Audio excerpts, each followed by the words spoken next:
हरे कृष्णा। सभी भक्तों के चरणों में दंडवत प्रणाम।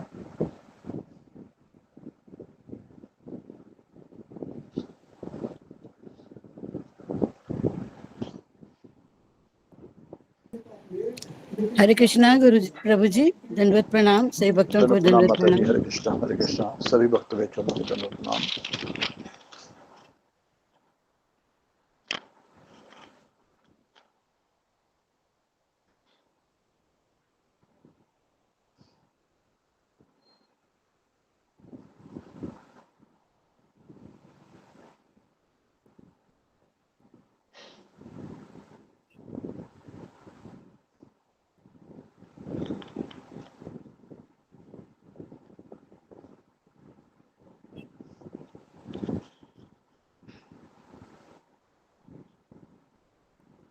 हरे कृष्णा सभी भक्तों के चरणों में दंडवत प्रणाम। चलो प्रणाम माता जी। हरे कृष्णा। हरे कृष्णा। दंडवत प्रणाम सभी को। प्रणाम। हरे कृष्णा सभी भक्तों के चरणों में दंडवत प्रणाम। चरणों में दंडवत प्रणाम।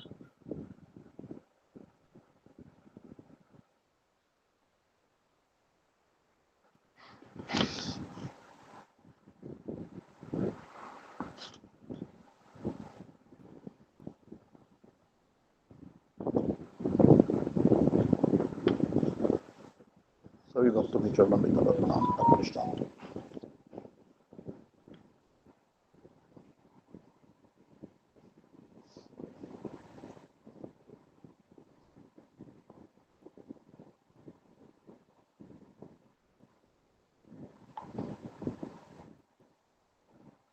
हरे कृष्णा सभी भक्तों को दंडवत प्रणाम। चलो प्रणाम माता जी। हरे कृष्णा। जी माता जी। हरे कृष्णा। ओम अज्ञानतिमिरन्धस्य ज्ञानाञ्जनशलाकया चक्षुरुन्मिलितं येन तस्मै श्रीगुरुवे नमः। नमो विष्णुपदाय कृष्णप्रेष्ठाय भूतले श्रीमते भक्तिवेदान्त स्वामिनिति नामिने। नमस्ते सारस्वते देवे गौरवाणी प्रचारिणे निर्विशेष शून्यवादी पाश्चात्य देशतारिणे। जय श्री कृष्ण चैतन्य प्रभु नित्यानंद श्री अद्वैत गदाधर श्रीवासादि गौर भक्तवृंद। हरे कृष्ण कृष्ण कृष्ण हरे हरे, हरे राम राम राम हरे हरे। श्री गुरु चरण पद्म केवल भक्ति सद्मा बंधु मोहि सावधान मते जहर प्रसादे भाई ए भव तोरिया जाय। कृष्ण प्राप्ति हो जहाँ और ते कृष्ण प्राप्ति हो जहाँ और ते गुरुमुख पद्म चित्तित कोरिया क्या आरना कोरि हो मने आशा। श्री गुरु चरणे रति ऐसे उत्तम गति जे प्रसाद पूरे सर्व आशा। जे प्रसाद पूरे सर्व आशा। चक्षुदान दिलो जे जन्मे जन्मे प्रभु से दिव्य ज्ञान हृदय प्रकाशितो। दिव्य ज्ञान हृदय प्रकाशितो। प्रेम भक्ति जहाँ होते अविद्या विनाश जाते वेदे गाय जहाँ चरितो। वेदे गाय जहाँ चरितो। श्री गुरु करुणा सिंधु अधम जनार्दन बंधु लोकनाथ लोकीर जीवना। लोकनाथ लोकीर जीवना। आहा प्रभु करो दया देहो मोरे पद छाया। हा प्रभु करो दया देहो मोरे पद छाया। हे विजय घोषक त्रिभुवना। सभी भक्तों को हरे कृष्णा। सभी भक्तों के चरणों में दंडवत प्रणाम। पतित पावन, जय गुरुदेव लाहिर शरण।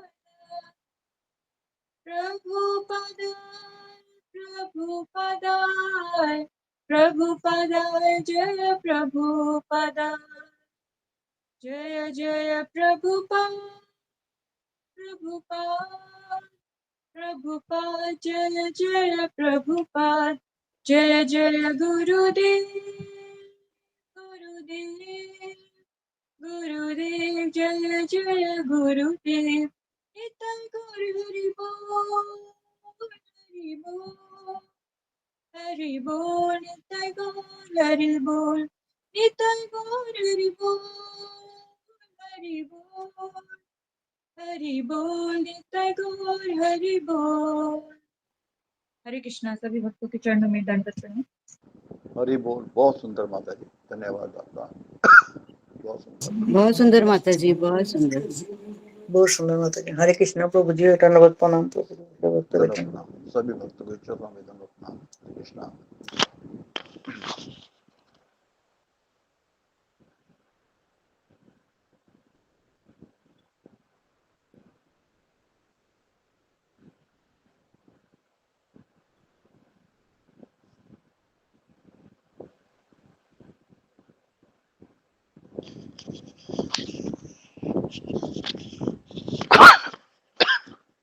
हरे कृष्णा।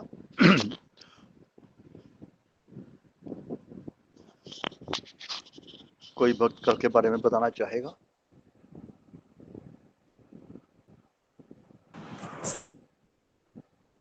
हरे कृष्णा प्रणाम। हरे कृष्णा। दंडवत प्रणाम माता जी। हरे कृष्णा। आज रीति माता जी की टर्न थी, वो नहीं बता सकते। कोई भक्त सेवा करना चाहेगा, कल के बारे में बताना चाहेगा? कल गुरुजी ने क्या बताया था?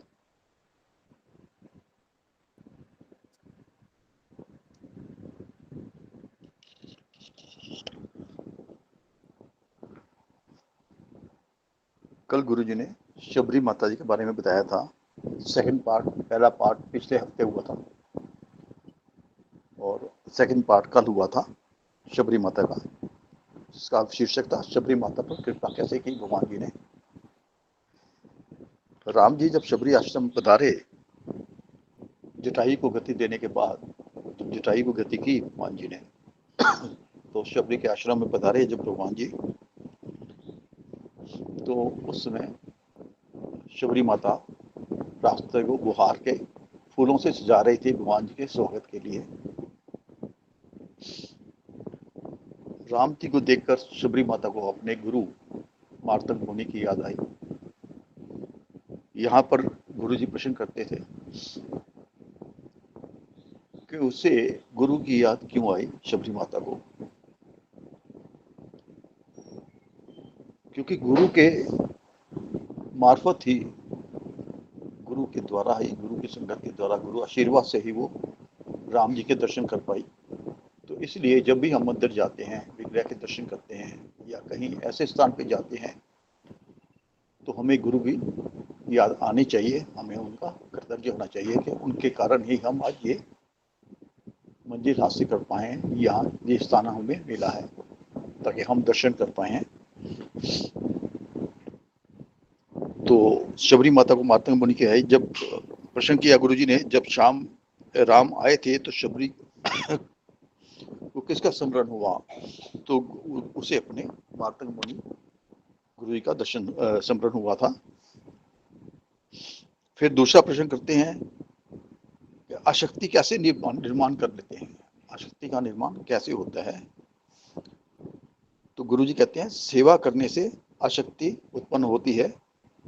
हम जिसकी सेवा करते हैं, चाहे भगवान की करें तो भगवान में शक्ति हो जाएगी, गुरु की सेवा करें गुरु में शक्ति हो जाएगी, पति की करें पति में हो जाएगी, पत्नी में करें पत्नी में हो जाएगी।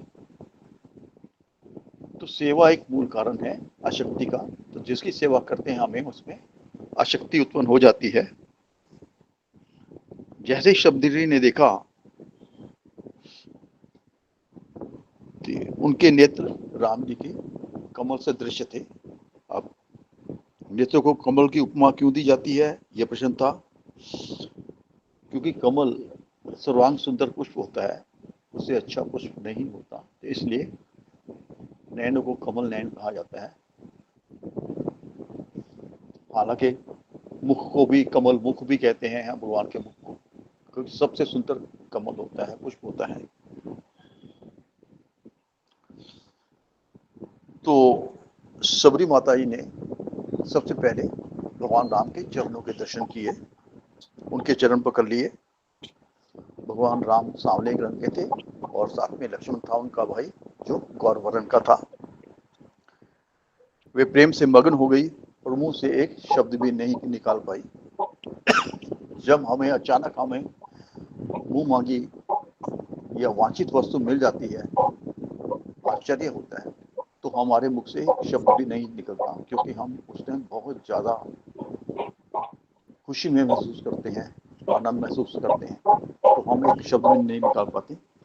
ऐसे ही जैसे गोपियों ने कृष्ण को कहती थी कि हमें बताएं हम कैसे भूलें श्याम आपको, कृष्ण को कहती थी जब आप याद आते हो, हमें कोई काम करना हमसे नहीं होता, हम गलत काम कर लेते हैं। जो काम करना होता है उसमें कई टाइम बहुत समय लगता है, कपड़े उल्टे पहन लेते हैं, कपड़े ठीक से नहीं धो पाते। तो ये अवस्था होती है जब हम किसी में आसक्त होते हैं। तो उस दिन रात राम का वो हर दिन हर रात राम का इंतजार करती थी। फिर जब राम आए तो वह लोटा लेकर आई, उनके चरण धोए। इससे पहले केवट ने श्री राम के चरण धोए थे। अच्छा सुंदर आसन पर बिठाया गया राम जी को, उन्होंने अत्यंत रसीले व स्वादिष्ट फल दिए, कंदमूल फल खाने को दिए। इस पर गुरु जी प्रश्न करते हैं कि जब कोई वैष्णव आता है घर में तो उसका स्वागत कैसे किया जाता है। तो भक्तों के अलग अलग विचार थे कि हम कैसे स्वागत करते हैं। किसने कहा हम हाथ डाल के करते हैं, चरण धोकर करते हैं, आरती करते करते हैं। तो गुरु जी ने कहा हमें स्वागत कीर्तन करते हुए करना चाहिए। भगवान ने बार बार शबरी के फलों की प्रशंसा की और उन्हें फल को ग्रहण किया। शबरी हाथ जोड़कर प्रभु के आगे आ गई। प्रभु को देखकर उनका प्रेम बढ़ गया। अपनी सुध बुध वो खो बैठी थी। ऐसा ही होता है जब हम हमारे सामने हमारे गुरु जिसमें हमें आस्था होती है, जिसमें हमें शक्ति होती है, या कोई ऐसा रिश्तेदार बच्चा हमारा जो अचानक हमारे सामने आता है, तो इतना आनंद होता है, आनंद में हम अपनी सुध बुध खो बैठते हैं। तो सबरी बोली प्रोग्राम से कि मैं किस प्रकार आपकी सेवा करूं। मैं नीच जाति की हूँ, स्त्री हूँ, मंद बुद्धि हूँ, और जो सबसे अदम से भी अदम जाति होती है वहां से मैं हूँ, तो मैं आपकी किस प्रकार से सेवा करूं। भगवान ने कहा कि मैं कुछ भी नहीं दिखता हूँ, मैं भाव का भूखा हूँ, क्योंकि भगवान भाव ग्रही जनार्दन है। तो तुम्हारे हृदय में मेरे प्रति कितनी प्रीति है मैं तो ये जानता हूँ, और मुझे कोई चीज़ नहीं पूछनी, कुछ लेना देना नहीं। तो मुझे भाव से जो आपने दिया मैं स्वीकार करता हूँ, और किसी से मुझे लेना देना नहीं। तो इसी प्रकार भगवान जी हम भावग्राही जनार्दन है, हमारे भाव को, हमारे मन के भाव को देखते हैं। इसी प्रकार से गुरु जी ने यहाँ पे ये उपदेश समाप्त किया, और नेक्स्ट संडे के लिए उन्होंने शबरी माता जी का उपदेश दिया था, वो नेक्स्ट संडे गुरु जी लेंगे। धन्यवाद। मुझसे कोई गुस्ताखी हो गई, भूल चूक हो गई तो क्षमा करना। हरे कृष्णा। हरि बोल प्रभु जी, हरि बोल। Okay, हरे कृष्ण कृष्ण कृष्ण हरे हरे, दोनों प्रणाम राम हरे कृष्ण। हरे कृष्ण हरे कृष्ण गुरु जी, दंडवत प्रणाम। हरे कृष्ण गुरु जी, दंडवत प्रणाम। हरे कृष्ण। हरे कृष्ण हरे कृष्ण कृष्ण गुरु जी, दंडवत प्रणाम। सभी भक्तों को हरे कृष्ण, दंडवत हरे प्रणाम। कृष्ण गुरु जी, दंडवत प्रणाम। सब भक्त को हरे दंडवत प्रणाम। कृष्णा गुरु जी दंडवत प्रणाम। हरे कृष्णा माता की दंडवत प्रणाम। हरे कृष्ण गुरु जी दंडवत प्रणाम, सभी भक्त के चरणों में दंडवत प्रणाम। ओके, शुरू करते हैं।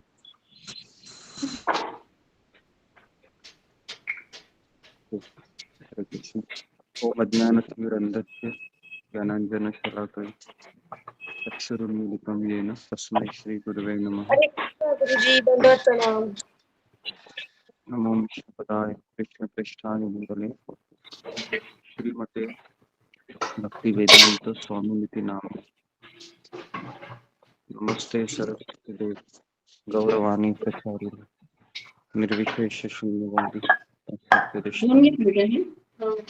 माइक को बंद कीजिए, सुचेता हडम्बर। नमो विष्णुपदाय कृष्णपृष्ठाय भूतले श्रीमते गोपाल कृष्ण स्वामी इति नामिने। हे कृष्ण करुणा सिंधु दीन बंधु जगत्पते गोपेक्ष गोपिका कांता राधा कांता नमस्ते। सप्त कांचन गौरांगी राधे वृंदावनेश्वरी वृषभानुसुते देवी प्रणमामि हरिप्रिये। वाञ्छाकल्पतरुभ्यश्च कृपा सिन्धुभ्येव च पतितानां पावनेभ्यो वैष्णवेभ्यो नमो नमः।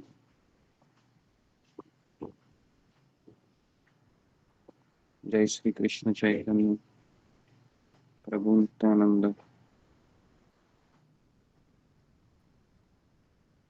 श्री अद्वैत गदाधर श्रीवासादि गौर भक्त वृंद। हरे कृष्ण कृष्ण कृष्ण हरे हरे, हरे राम राम राम हरे हरे।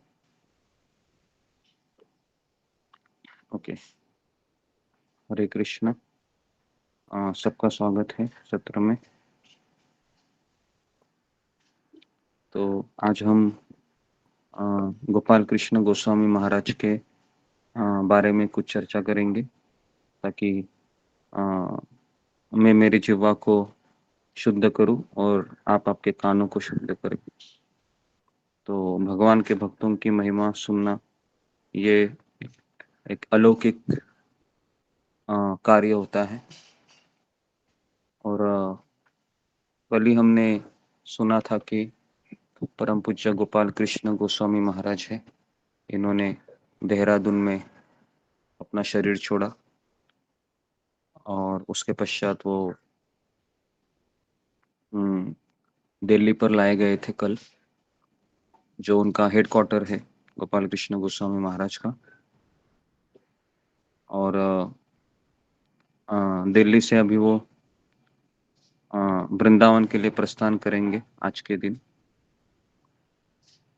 और फिर वह गोपाल कृष्ण गोस्वामी महाराज की समाधि आज शाम को 5 बजे से शुरू होगी, 3 बजे से। तो काफी भक्त है मुंबई से भी अलग अलग क्षेत्रों से वृंदावन के लिए चले गए हैं। तो वहां पर देखने को मिल सकता है कि किस तरह से समाधि बांधी जाती है किसी शुद्ध भक्त के शरीर छोड़ने से। और उसको आपको YouTube में भी आप देख सकते हैं लाइव। तो आज हम परम पूज्य गोपाल कृष्ण गोस्वामी महाराज के बारे में आपको बताएंगे किस तरह से उन्होंने अपने आध्यात्मिक गुरु श्रील प्रभुपाद जी को अपनी सेवा प्रदान की। तो हमारे लिए ये जानना बहुत जरूरी है। तो जी, तो सबसे पहले हम महाराज के जो उनके जो आध्यात्मिक गुरु है श्रील प्रभुपाद जी, उनसे कैसे उनकी मुलाकात हो गई उसके बारे में हम थोड़ा सा पहले आपको बताएंगे। और फिर किस तरह से उनको अपने आध्यात्मिक गुरु से लगाव हो गया, और फिर किस तरह से श्रील प्रभुपाद जी ने उनको बहुत सारी जिम्मेदारियां दी और हम भी कुछ सीखने का प्रयास करेंगे गोपाल कृष्ण गोस्वामी महाराज जी के इस चरित्र के माध्यम से, उनके समर्पण के माध्यम से, कि अगर कोई कहे कि आध्यात्मिक गुरु और शिष्य का क्या नाता होता है, क्या रिश्ता होता है, ये हम आज समझ सकते हैं। परम पूज्य गोपाल कृष्ण गोस्वामी महाराज ने अपना पूरा जीवन अपने आध्यात्मिक गुरु ऐसी भक्ति वेदांत स्वामी शिल प्रभुपाद जी के लिए समर्पित किया।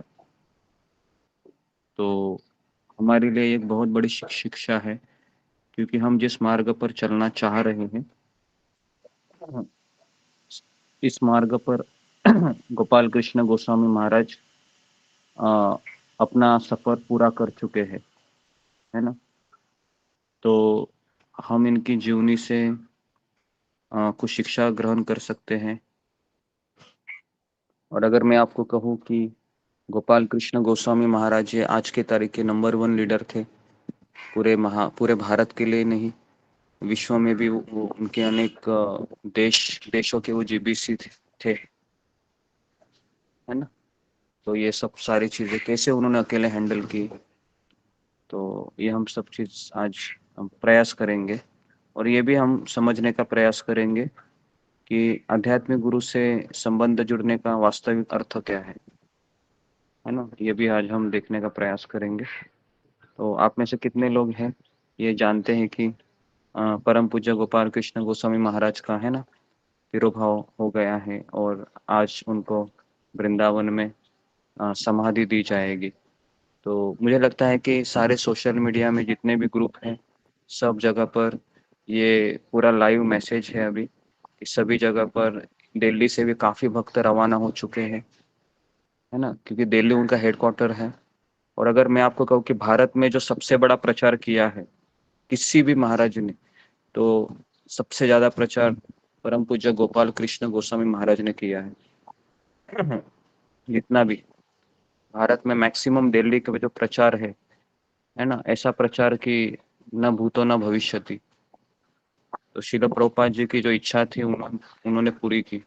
प्रभुपाद जी चाहते थे कि दिल्ली में कम से कम सात मंदिर हो और अनेक केंद्र का स्थापना हो, तो उन्होंने ये कर दिखाया गोपाल कृष्ण गोस्वामी महाराज ने, है ना।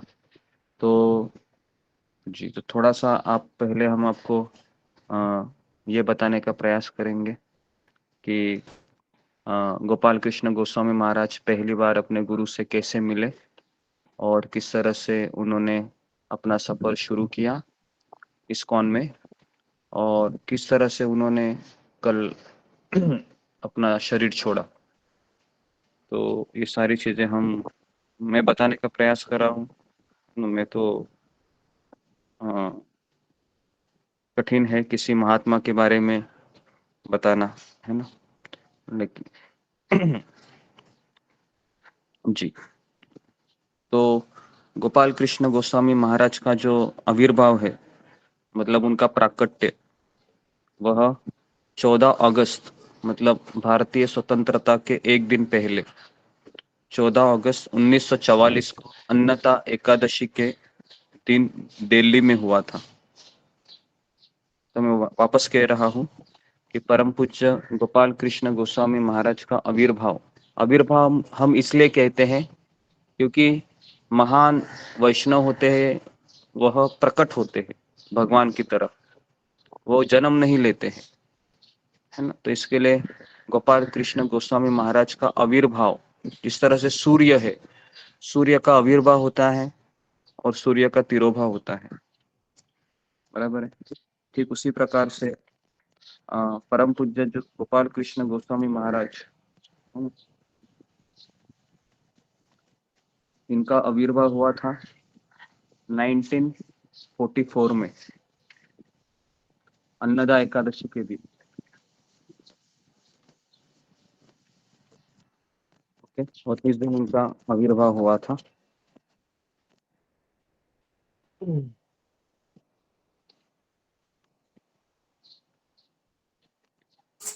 तो इस डेट को याद रखिए, 14 अगस्त 1944।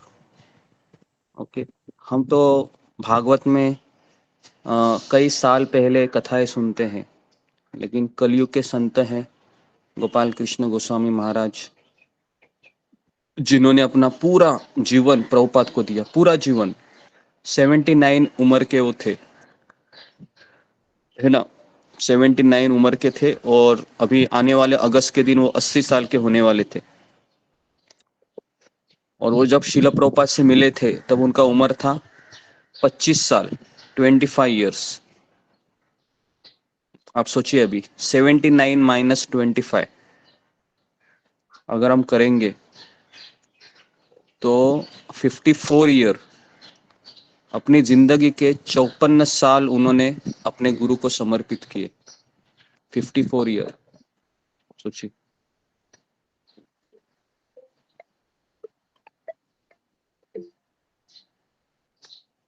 तो जी, तो इस तरीके से जी, तो अभी हम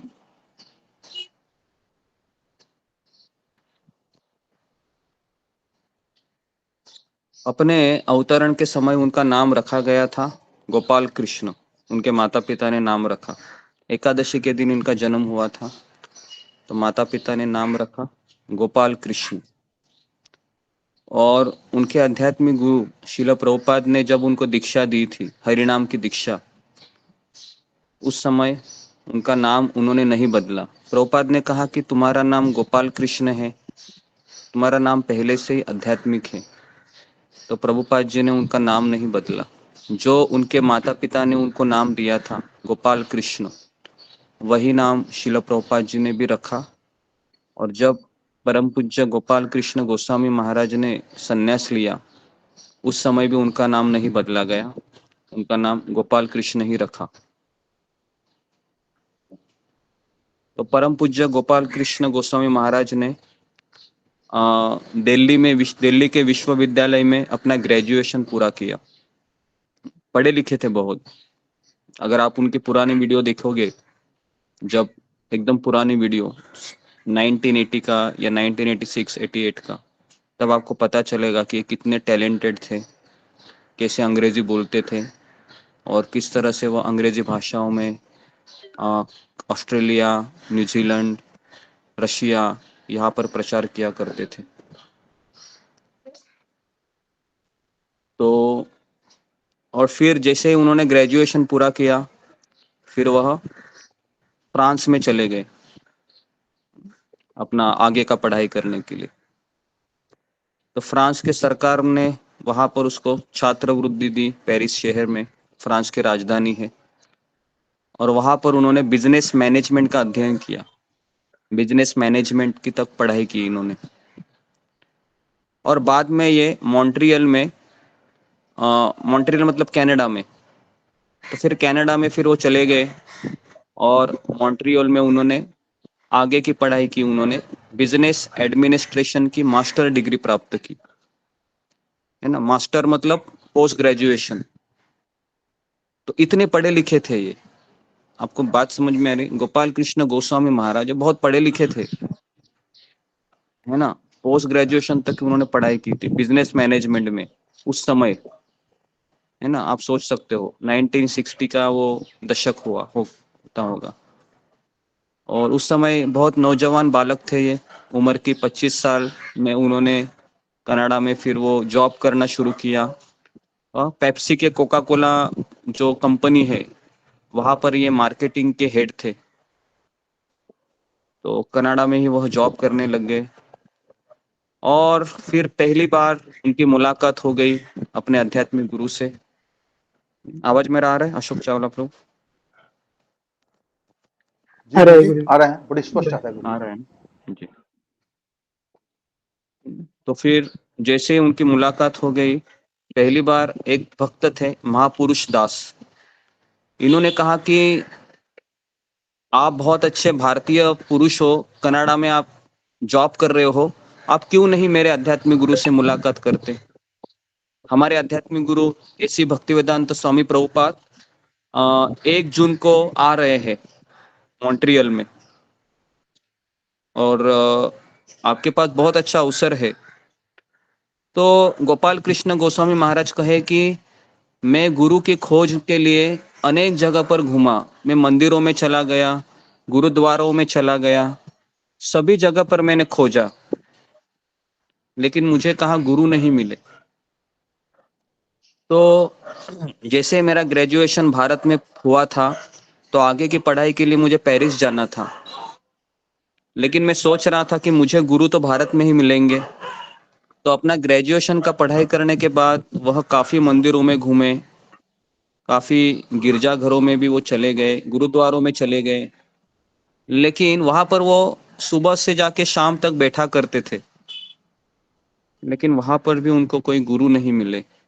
तो फिर वो पेरिस चले गए और वहां पर उन्होंने अपनी आगे की पढ़ाई पूरी की, और फिर उन्होंने वहां पर डिप्लोमा किया, और फिर पोस्ट ग्रेजुएशन के लिए वो कनाडा चले गए, मॉन्ट्रियल में उन्होंने अपनी पूरी पढ़ाई की। तो ऐसे व्यक्तित्व थे वो, साधारण व्यक्तित्व नहीं थे, पढ़े लिखे थे, होनहार थे, सारी चीजों को जानते थे। एकादशी के दिन का जन्म हुआ था, तो इसका अर्थ ये है कि ये कोई साधारण व्यक्ति नहीं है, परम पूज्य गोपाल कृष्ण गोस्वामी महाराज। ये खास उसी के लिए यहाँ पर आए थे, अपने आध्यात्मिक गुरु की सहायता करके जो प्रचार प्रसार करे, है ना, भारत में, उसी के लिए वो भगवान के धाम से यहाँ पर आए थे।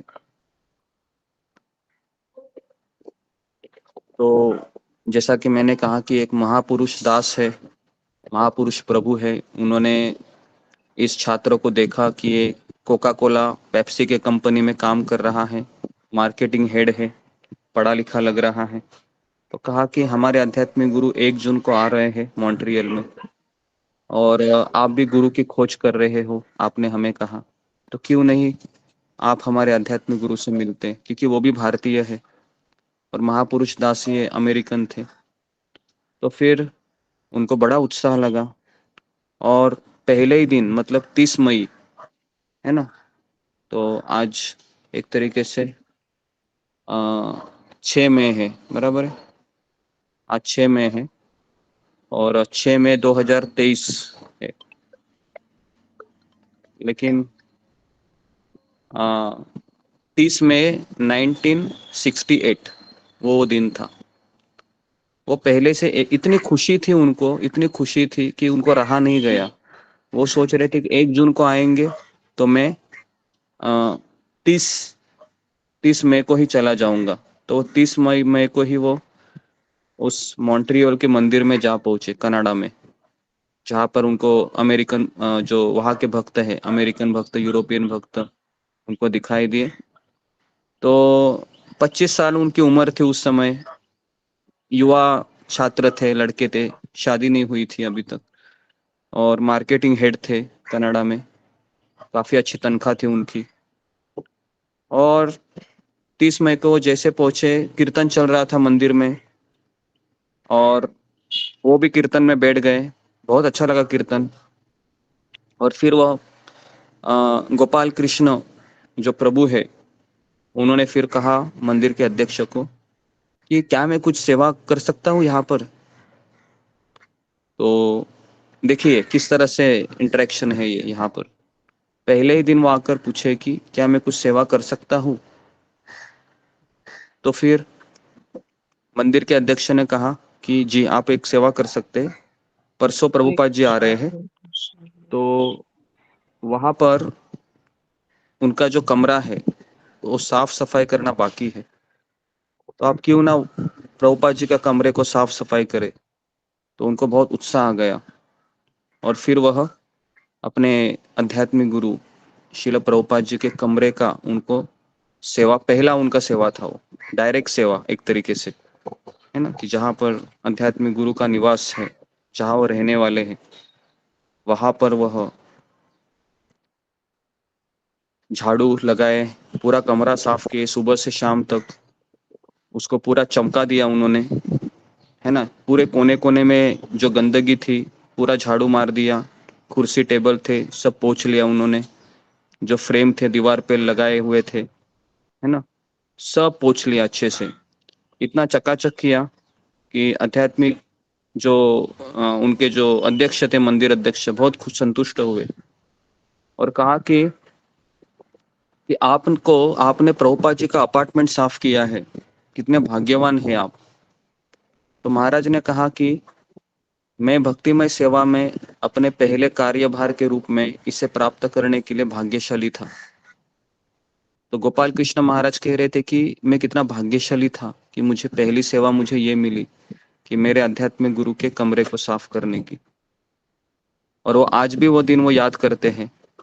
और हमेशा जब भी वो प्रवचन करते थे दिल्ली में, और जब शिला प्रभुपाद जी के बारे में वो बताते थे, तो हमेशा इस चीज का जिक्र करते थे वो, कि जब मैं पहली बार मेरे आध्यात्मिक गुरु के मिलने के लिए गया था तो मुझे उनका कमरा साफ करने के लिए बोला गया था, और ये मेरे लिए सबसे भाग्यशाली वो दिन था।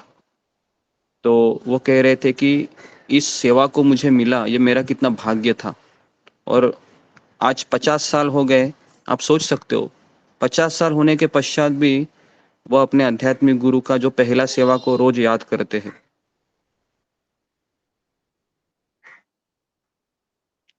तो उन्होंने शिला प्रभुपाद के अपार्टमेंट की सारी चीजें, अलमारियां, खिड़कियां, दरवाजे सब साफ किया, और सेवा भाव को देखकर ही फिर गोपाल कृष्ण गोस्वामी महाराज 30 तारीख को आए थे, 31 तारीख को अगला दिन था, तो वहां पर भी वो रहे। सारी जगह पर साफ सफाई का काम हो रहा था। मंदिर के जितने भी लोग थे प्रभुपाद के आगमन की प्रतीक्षा कर रहे थे। माताएं फूलों का हार बना रही थी प्रभुपाद जी के स्वागत के लिए। पूरा मंदिर में एक अलग सी रौनक छा गई थी, जैसे कोई दिवाली का त्योहार हो। और गोपाल कृष्ण गोस्वामी महाराज है वो वहां पर 2 दिन रहे, और तीसरे दिन 1 जून 1968 की वो जो सुबह का दिन है, उस समय अर्ली मॉर्निंग में शिला प्रभुपाद जी का आगमन हुआ। प्रभुपाद जी जैसे ही आ गए तो सारे जितने भी भक्त है जोर जोर से कीर्तन करते हुए उनका मॉन्ट्रियल में स्वागत किया, कनाडा में, है ना। और पहली बार गोपाल कृष्ण गोस्वामी महाराज ने अपने आध्यात्मिक गुरु को देखा, शिला प्रभुपाद जी को। और 1 जून 1968 की शाम को गोपाल कृष्ण महाराज स्वयं प्रभुपाद जी से मिलने के लिए चले गए, और वो कह रहे थे कि वो पहली बार मैं अपने आध्यात्मिक गुरु से मिला। और शिला प्रभुपाद से मिलने के बाद 2 हफ्तों के भीतर, 2 हफ्ते हो गए, प्रभुपाद जी उधर ही थे कनाडा में। 1968 में इतना प्रचार नहीं था उस समय, क्योंकि कौन मुझे बताएगा इस्कॉन की स्थापना कभी हुई थी? फिंगर को रेज कीजिए। इस्कॉन की स्थापना कौन से साल में हुई थी? शिला प्रभुपाद जी ने इस्कॉन की स्थापना कभी की थी? कोई मुझे बताएगा? फिंगर को रेज कर दो। कौन से साल में की थी? ये तो आपको पता होना चाहिए, ये बहुत सिंपल क्वेश्चन। अगर ये पता नहीं है तो फिर किस तरह से आप इस संस्था में फिर योगदान देंगे? हिस्ट्री पता होनी चाहिए ना इस्कॉन की। जी ओके, कविता सिंह जी, कौन से साल में हुई थी बताइए।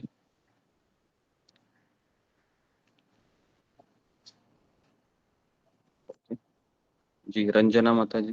1966 हाँ 1966 गुरुजी 62 नहीं 62 नहीं 66 ओके जी जी धन्यवाद। हाँ ये आपने सही कहा। 65 में गए थे ना प्रभुपाद जी, 65 में 1965 में गए थे अमेरिका। 1966 को स्थापना हुई थी इस्कॉन की, international society for Krishna consciousness. और 2 ही साल हुए थे, आई बात समझ में? 2 साल हुए थे, प्रचार अभी अभी रंग ला रहा था प्रभुपाद जी का। कोई इतने खास शिष्य नहीं थे उस समय। प्रभुपाद जी किसी को भी दीक्षा दे देते थे, जो भी आ गया सेवा का, उन्होंने थोड़ी सेवा की, है ना। जैसे कि लंदन में एक बार प्रभुपाद जी गए तो वहां पर कुछ कारपेंटर थे और सेवा कर रहे थे मंदिर की, और भक्तों ने कहा कि प्रभुपाद जी ये बहुत अच्छे लड़के हैं और कारपेंटर की सेवा कर रहे हैं, और ये इन्होंने आपको देखा और आपसे दीक्षा लेना चाहते हैं। प्रभुपाद जी कहते थे ठीक है, अगले दिन यज्ञ कराओ, मैं इनको दीक्षा दे देता हूँ। तो इस तरह से दीक्षा होती थी उस समय, है ना। 2 हफ्ते, 3 हफ्ते, 1 महीना, 1.5 महीना ऐसे दीक्षा हो जाती थी। लेकिन अभी इस्कॉन में 4 साल, 5 साल, 2 साल, कम से कम 3 साल रुकना पड़ता है। और ये रुकना भी चाहिए जी। तो इस तरीके से गोपाल कृष्ण गोस्वामी महाराज का सेवा भाव देखकर मंदिर के सारे भक्त खुश थे उनके ऊपर। और 2 हफ्तों के बाद उनके अंदर से एक आवाज आ गई। वो आवाज ये थी कि उन्होंने कहा कि यही व्यक्ति है जो आपके आध्यात्मिक गुरु है और आप उनके प्रति समर्पित हो जाइए। ये बात थी उस समय 16 जून 17 जून के आसपास की बात थी, जब उनके अंदर से एक आवाज आ गई। और वह पिछले 14 के 14 दिन वह अपने आध्यात्मिक गुरु शिल प्रभुपाद से पूरा सुनते थे। प्रभुपाद जी ने नोटिस किया था कि गोपाल कृष्ण ये लड़का है, ये हमेशा मेरे प्रवचन में आगे बैठता है और कक्षा खत्म होने तक ये रुकता है। तो असली शिष्य की निशानी ये है कि वो कक्षा खत्म होने तक रुकता है, वो बीच में नहीं चला जाता है ना। बीच में चला जाने वाला कभी शिष्य नहीं हो सकता। कैसे वो अपने आप को कभी शिष्य भी बताएगा, क्योंकि गुरु है, वह कुछ बता रहे हैं और वो उठकर चला गया या लॉग आउट हो गया, या फिर किस तरीके से है ना। ऑनलाइन सत्संग में भी हम देखते हैं कि एक बटन दबाने की देरी होती है, तुरंत हम लॉग आउट हो जाते हैं। तो इससे पता चलता है कि हमारा क्या भाव है ना। तो यहाँ पर शिला प्रभुपाद जी ने देखा कि परम पूज्य गोपाल कृष्ण गोस्वामी महाराज, उस समय केवल उनका नाम गोपाल कृष्ण था, एक लड़के थे वो। और फिर अंदर से आवाज आ गई कि यही तुम्हारे आध्यात्मिक गुरु है। और फिर उन्होंने अपने मन में विचार किया कि मुझे मेरा जीवन है इस व्यक्ति को समर्पित करना है। ये अंदर से आवाज आ गई। ये अंदर से आवाज आना बहुत जरूरी होता है। अगर हमारे अंदर से आवाज नहीं है तो हमें नहीं करना चाहिए। और अगर वो आवाज आती है तो फिर हमें उसके लिए आगे पीछे नहीं देखना चाहिए। ये शिक्षा मुझे यहाँ पर समझ में आ रही है। अगर मुझे अंदर से आवाज आ रही है कि हाँ यही मेरे जीवन का लक्ष्य है, तो फिर हमें आगे पीछे देखना नहीं चाहिए। इन्होंने कभी आगे पीछे देखा नहीं। गोपाल कृष्ण महाराज ने अपना पूरा जीवन फिर समर्पित किया। और फिर आगे भी हम देखेंगे किस तरह से प्रभुपाद जी का विश्वास इन्होंने जीत लिया। ओके, तो ऐसे ही कुछ स्टोरी परम पूज्य राधानाथ स्वामी महाराज की भी थी। जब परम पूज्य राधानाथ स्वामी महाराज पहली बार शिला प्रभुपाद से मिलते हैं, पहली बार 2 हफ्ते भी नहीं हुए थे, पहली बार मिलते हैं। और परम पूज्य राधानाथ स्वामी महाराज वहाँ पर मंच पे जाके बैठते थे। उनका अलग ही पहराव था उस समय, एक साधु के वेश में थे, उनके वस्त्र है मैले हुए थे। और शिला प्रभुपाद जी ने जय राधा माधव शुरू किया। जय राधा माधव कुंज बिहारी, गोपी जन वल्लभ गिरिवरधारी। और उसके पश्चात उन्होंने हरे कृष्ण महामंत्र शुरू किया।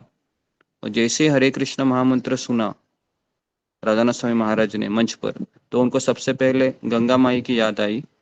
और उसके पश्चात उनके अंदर से एक आवाज आ गई कि यही तुम्हारे आध्यात्मिक गुरु है।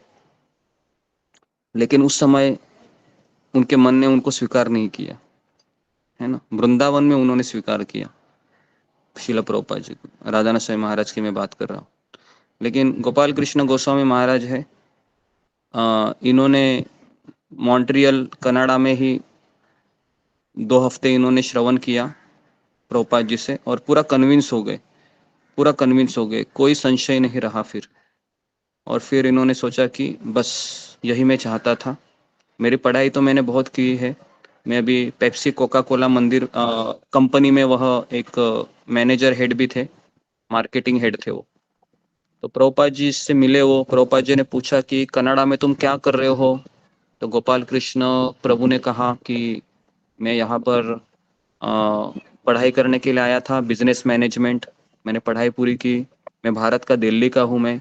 प्रभुपाद जी ने जब सुना ये दिल्ली का लड़का है, प्रभुपाद जी बहुत खुश हुए कि तुम दिल्ली के हो, अच्छा, यहाँ पर पढ़ाई करने के लिए आए थे, पढ़ाई भी पूरी हुई, अब तुम क्या कर रहे हो।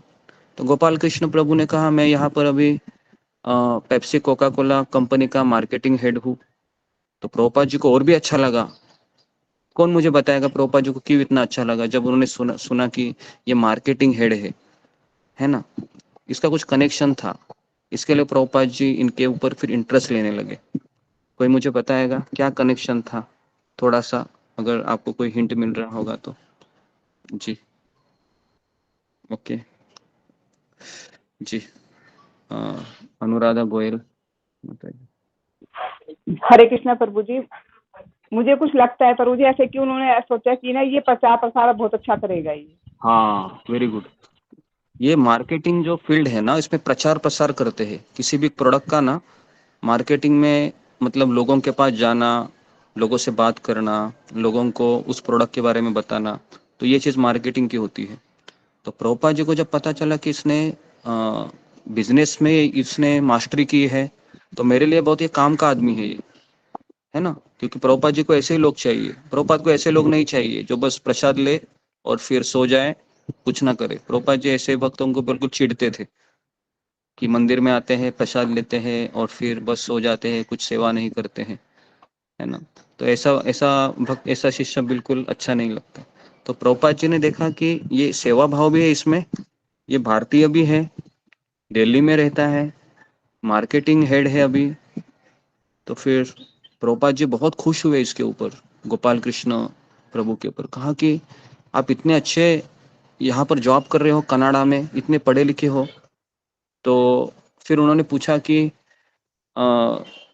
मैं आपसे दीक्षा लेना चाहता हूँ। प्रभुपाद जी को तो ये बात बहुत अच्छी लगी। प्रभुपाद ने कहा कि हाँ, मैं तुम्हें जरूर दीक्षा दूंगा। तो फिर प्रभुपाद ने उनको 3 महीने की अवधि के दौरान ही, है ना, उनको, जब वो मॉन्ट्रियल में थे शिला प्रभुपाद जी, उस समय उनको दीक्षा दे दिया कि तुम्हारा नाम है आज से गोपाल कृष्ण दास। तो प्रभुपाद जी ने उनका नाम नहीं बदला, गोपाल कृष्ण जो उनके माता पिता ने नाम दिया था उसी नाम को कंटिन्यू किया, गोपाल कृष्ण दास। और उस समय फिर प्रभुपाद जी हमेशा भारतीयों के प्रति सहानुभूति पूर्वक बातें करते थे, बहुत दयालु थे। जब भी Prabhupada ji Australia, New Zealand, Europe के दौरे करते थे, वहां पर कोई भी भारतीय उनको मिलता था जो अध्यात्म में रुचि लेता था, प्रभुपाद जी विशेष करके उनसे बहुत प्रभावित होते थे। क्योंकि प्रभुपाद जी जानते थे ये पढ़े लिखे लोग हैं, प्रभुपाद जी को पढ़े लिखे लोग ही चाहिए थे, क्योंकि पढ़े लिखे लोग ही प्रचार प्रसार कर सकते हैं। तो इसलिए प्रभुपाद जी हमेशा ऐसे ही अपने शिष्यों को बढ़ावा देते थे जो पढ़े लिखे हैं और प्रचार प्रसार करने में उत्सुक हैं। तो इस तरीके से गोपाल कृष्ण गोस्वामी महाराज ये पहले एकमात्र छात्र है, पहले, he is the first disciple, Indian disciple. पहला अगर कोई भारतीय शिष्य है ना, जिन्होंने विदेश में दीक्षा ली, वो है परम पूज्य गोपाल कृष्ण गोस्वामी महाराज। तो अगर आप देखोगे जितने भी प्रभुपाद के शिष्य है मैक्सिमम अमेरिकन है, अमेरिकन यूरोपियन है ना। लेकिन अगर हम गोपाल कृष्ण गोस्वामी महाराज की बात करें तो पूरे भारत में एक तरीके से किसी से तुलना नहीं करनी चाहिए, तुलना करना भी गलत बात होती है किसी भी। लेकिन अगर हम बताएं कि गोपाल कृष्ण गोस्वामी महाराज के अंडर भारत के अधिक से अधिक केंद्र थे, चाहे वह महाराष्ट्र हो, चाहे वो दिल्ली हो, चाहे हैदराबाद हो, है ना। और महाराष्ट्र के अधिक से केंद्र में गोपाल कृष्ण गोस्वामी महाराज ये जीबीसी है, और राधानाथ स्वामी महाराज उनके अंडर असिस्टेंट जीबीसी है, को जीबीसी कहते हैं। तो यहाँ तक कि वृंदावन ले लो आप, कृष्ण बलराम मंदिर, उनके भी हेड गोपाल कृष्ण गोस्वामी महाराज ही थे। फिर आप मायापुर ले लो, और फिर आप देखो कि बाहर में भी जो रशिया है, रशिया के हेड भी गोपाल कृष्ण गोस्वामी महाराज है, रूस, है ना।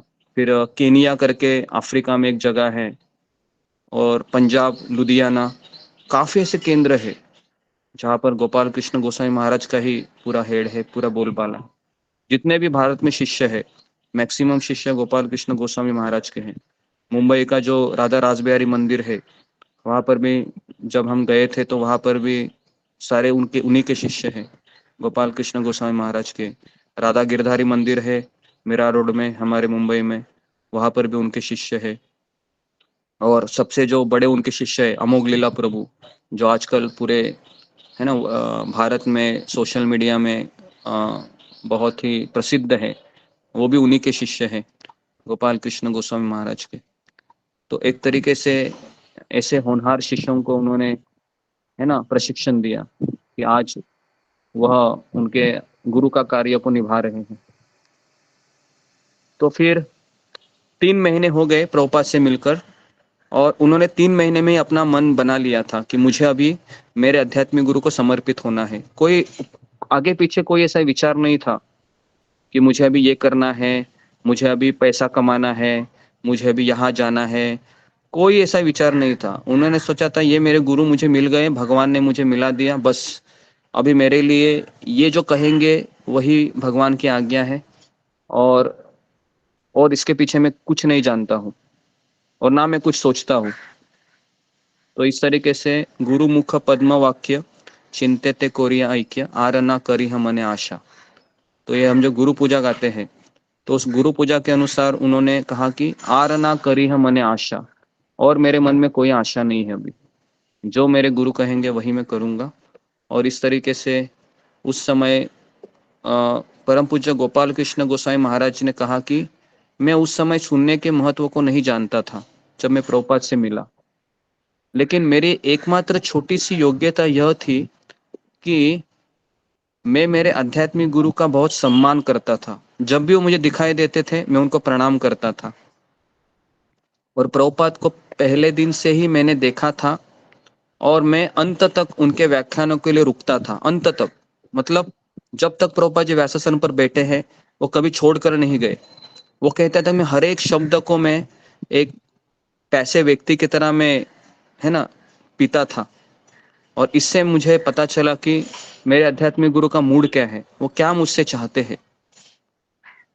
तो फिर जैसे ही शिला प्रभुपाद जी व्यासासन छोड़ते थे, मैं फिर मंदिर छोड़ने के बाद निकलता था, और उस समय के आसपास वह मैं पेप्सी कोला के लिए काम करता था, मार्केटिंग एग्जीक्यूटिव हेड था।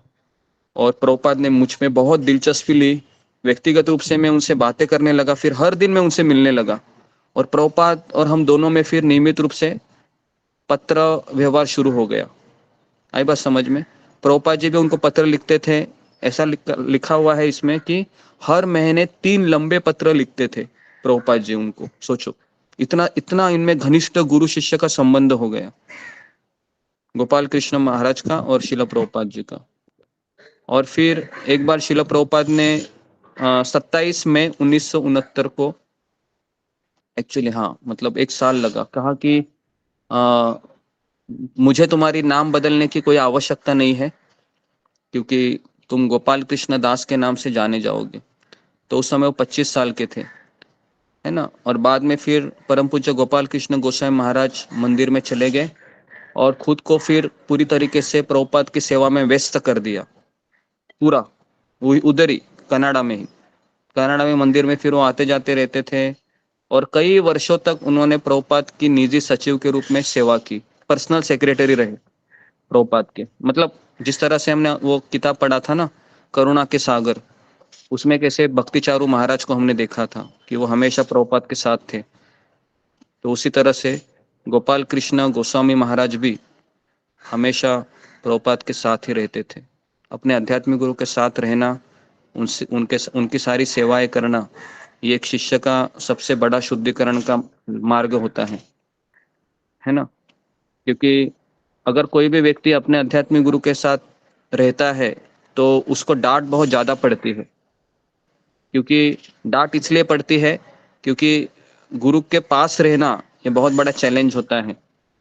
ऐसा कहा जाता है कि गुरु के पास इतना भी नहीं रहना चाहिए, है ना, जिससे हम उनको बहुत सस्ते में समझे, और गुरु से इतना दूर भी नहीं जाना चाहिए कि उनकी कृपा से हम वंचित रह जाए। तो गुरु से बैलेंस अप्रोच होना चाहिए। लेकिन गोपाल कृष्ण गोस्वामी महाराज शिला प्रभुपाद के सचिव रहे, काफी साल तक उन्होंने व्यक्तिगत रूप से उनकी सेवा की। और फिर 1975 का वो बात आ गई, फिर 6 साल हो गए, 5-6 साल हो गए। 1975 में प्रभुपाद ने देखा कि इनको भी 6 साल हो गए हैं इस्कॉन में, 6-7 साल हो गए, अभी मैं चाहता हूँ कि ये जिम्मेदारी ले। तो मंदिर में ही रह रहे थे, तो 1975 में प्रभुपाद ने कहा कि गोपाल कृष्ण प्रभु, मैं तुमको भारत भेज रहा हूँ अभी यहाँ से, कनाडा से, मॉन्ट्रियल से, और मैं चाहता हूं कि तुम वहां पर पूरे भारत को संभालो। देखिए, तो प्रभुपाद जी का इतना ट्रस्ट था गोपाल कृष्ण गोस्वामी महाराज के ऊपर कि भारत में वो किसी को हाथ लगाने नहीं देते थे प्रभुपाद जी। वो कहते थे अमेरिका में लॉस एंजलिस हो या फिर यूरोप के काफी केंद्र हो, तो वहां पर प्रभुपाद जी कहते थे आप लोग उसको मैनेज करो। लेकिन भारत में प्रभुपाद जी भारत में कहते थे मैं ही सब कुछ संभालूंगा, चाहे वो इस्कॉन वृंदावन का मंदिर हो, चाहे वो फिर मायापुर मंदिर हो, चाहे फिर वो राधा रासबिहारी हो मुंबई का। प्रभुपाद जी किसी को हाथ लगाने नहीं देते थे। लेकिन प्रभुपाद ने जब देखा 1975 में कि मुझे अभी ऐसे व्यक्ति की आवश्यकता है जो स्वयं भारतीय हो, क्योंकि भारतीय व्यक्ति ही भारत को हैंडल कर सकता है, और उस समय प्रभुपाद के मैक्सिमम शिष्य अमेरिकन थे, तो उस समय कोई ऐसा व्यक्ति नहीं था प्रभुपाद की नजर में जो भारत को संभाल सके। तो प्रभुपाद के दिमाग में एक ही नाम आया उस समय, वो था गोपाल कृष्ण गोस्वामी महाराज का। और प्रभुपाद ने फिर 1975 में कहा कि गोपाल, अभी मेरी ये इच्छा है कि तुम भारत चले जाओ और भारत में पूरा मैनेजमेंट को संभालो। जितने भी जीबीसी है पूरे भारत का उनको जीबीसी बनाए। अब सोचो, पूरे भारत का मतलब उस समय भारत में काफी केंद्र थे, और कहा कि तुम्हें जीबीसी मतलब तुम्हें ही सब कुछ करना है वहां पर। मैं तो अभी बूढ़ा हो गया हूँ, 1975 की बात है, प्रभुपाद जी 2 साल के पश्चात शरीर ही छोड़ते हैं। तो प्रभुपाद ने कहा कि तुम जीबी से रहो और पूरे भारत को मैनेज करो। तो फिर और कहा कि मैं चाहता हूं कि तुम खास करके दिल्ली में, तुम दिल्ली के हो, मैं चाहता हूं कि तुम दिल्ली में कम से कम 7 मंदिरों की स्थापना करो और बहुत प्रचार प्रसार करो। तो ये इच्छा भी उन्होंने पूर्ण की अपने आध्यात्मिक गुरु की। इतना आसान नहीं है। सोचो, दिल्ली ये सबसे ऐसा शहर है ना, मैं काफी बार गया हूँ दिल्ली, तो सबसे मुझे जो भयानक शहर लगा भारत में वो दिल्ली लगा। कि दिल्ली में इतने लोग ये है, फास्ट है, और एक तरीके से अभी मैं क्या कहूँ, शब्द नहीं आ रहे। तो मुंबई से भी दिल्ली में लोगों का जो रवैया होता है वो बहुत फास्ट है। कभी किसी से क्या बोलेंगे और बाद में किस तरह से उनका रवैया होगा ये समझना बहुत कठिन है। तो वहां पर उन्होंने प्रचार किया, और पंजाबी बाग, रोहिणी, ईस्ट ऑफ कैलाश, पहले ईस्ट ऑफ कैलाश की स्थापना की थी उन्होंने 1998 के आसपास में। मैं पहली बार ईस्ट ऑफ कैलाश गया था 2008 में, 2008-9 की बात है ना। मुझे याद है कि हमारे राधा गोपीनाथ मंदिर की ओर से IYF से यात्रा चली गई थी दिल्ली में। तो उस समय 500-600 स्टूडेंट थे हम, और गौरांग प्रभु लेके गए थे। तो पहली बार मैंने वो ईस्ट ऑफ कैलाश का मंदिर देखा था, राधा पार्थ सारथी, श्री श्री राधा पार्थ सारथी मंदिर।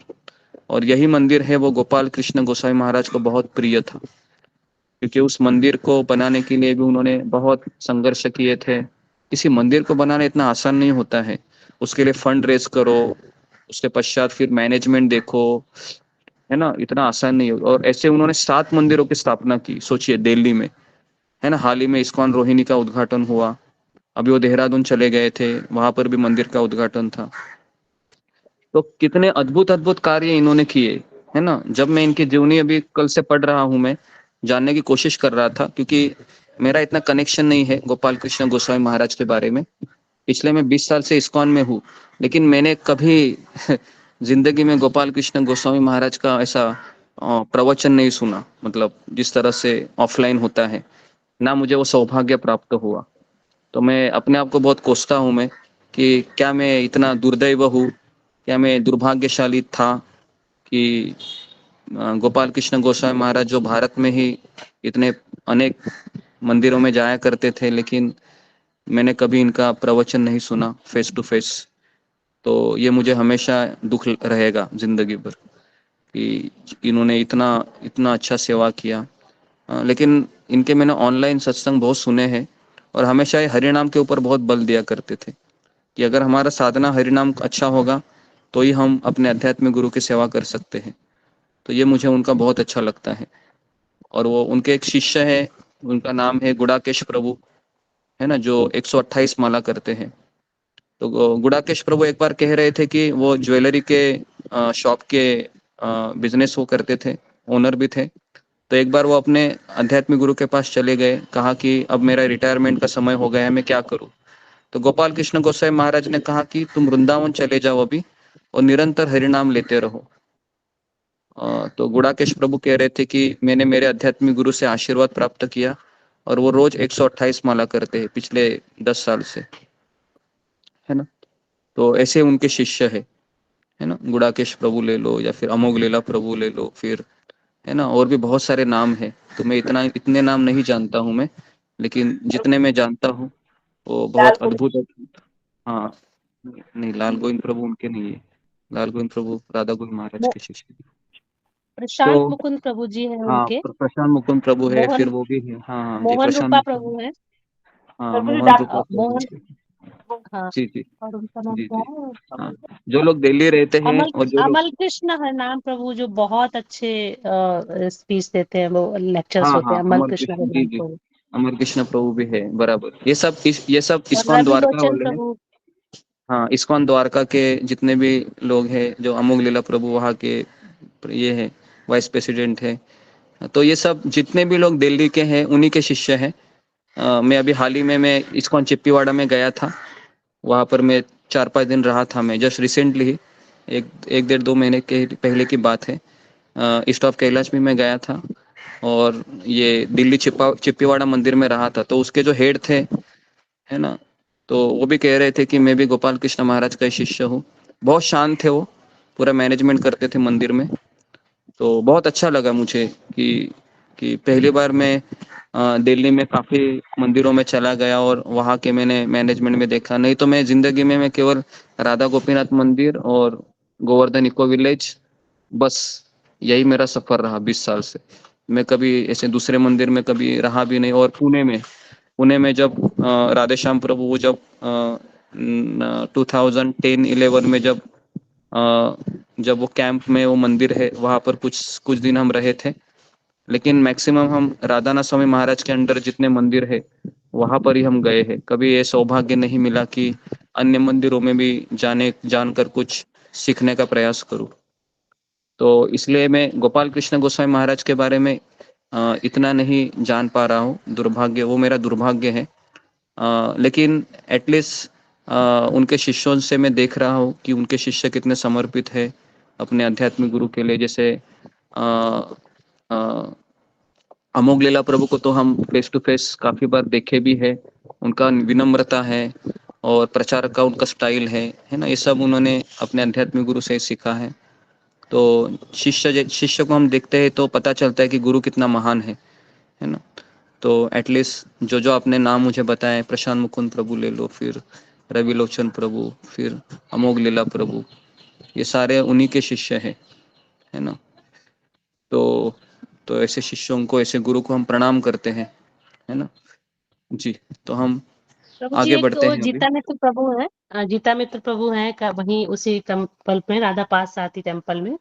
तो उन्होंने भगवद गीता के ऊपर ऐसे 24 वो लिखी है, भगवान ने कहा है करके। वो भी हाँ महाराज हाँ, के ही डिसाइपल हैं। अच्छा तो अच्छा जी, उन्होंने सरेंडर इनटू स्टोरी रूप में एक्सप्लेन जी किया है उसको, जी जी श्री जी भगवान ने कहा करके। जी जी जी, याद है मुझे। जीता मित्र प्रभु बहुत बूढ़े हैं वो, और उनके बारे में मैंने हाँ सुना है कि वो एक भी मंगल आरती मिस नहीं करते हैं, है ना हाँ हाँ प्रभु जी, हाँ जी प्रभु जी। जी। तो ओके, तो ऐसे ऐसे दिग्गज दिग्गज उनके शिष्य भी है। तो बहुत अच्छा लगता है कि जब अभी हाल ही में अभी हम देख रहे हैं कि कल के दिन जैसे वो न्यूज़ फैली गोपाल कृष्ण गोस्वामी महाराज चले गए, तो अभी वृंदावन में पूरा सैलाब आ गया है भक्तों का। इतने भक्त अभी जमा हो गए हैं वृंदावन में, है ना। आप अगर आप देखोगे लाइव में भी तो पूरा भक्तों का सैलाब पहुंचा है, क्योंकि काफी उनके दीक्षित शिष्य है, एस्पायर भी शिष्य थे उनके, है ना। तो उनके सन्यासी शिष्य भी है, उन्होंने जिन जिन शिष्यों को सन्यास दिया तो काफी, क्योंकि एक तरीके से भारत में पूरे नंबर 1 के ये जीबीसी है, सन्यास गुरु है।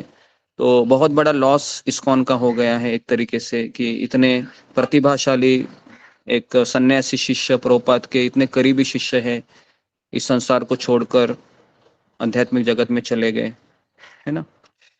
तो फिर 1976 में पूरे भारत के ये जीबीसी बनते हैं गोपाल कृष्ण महाराज पूरे, मतलब आप एक सोच लो कि पूरा भारत ही इन्हीं के अंडर था। 1976 की बात है और 77 में प्रभुपाद जी चले जाते हैं।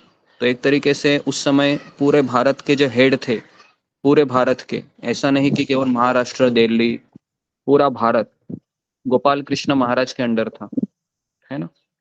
और फिर दूसरी उनको अपने आध्यात्मिक गुरु प्रभुपाद जी ने आज्ञा दी थी कि आप जब जाओगे भारत तो आपको किताब वितरण को मुद्रित करना है और उसको बेचना भी है या फिर उसका प्रचार करना है, किताबों को छपना है और वितरित करना है। ये भी उनको सेवा दी थी। और ऐसा कहा जाता है कि जब किताब वितरण होता है ना, जब मैराथन में, उस समय हमेशा दिल्ली का ही मंदिर नंबर 1 होता है।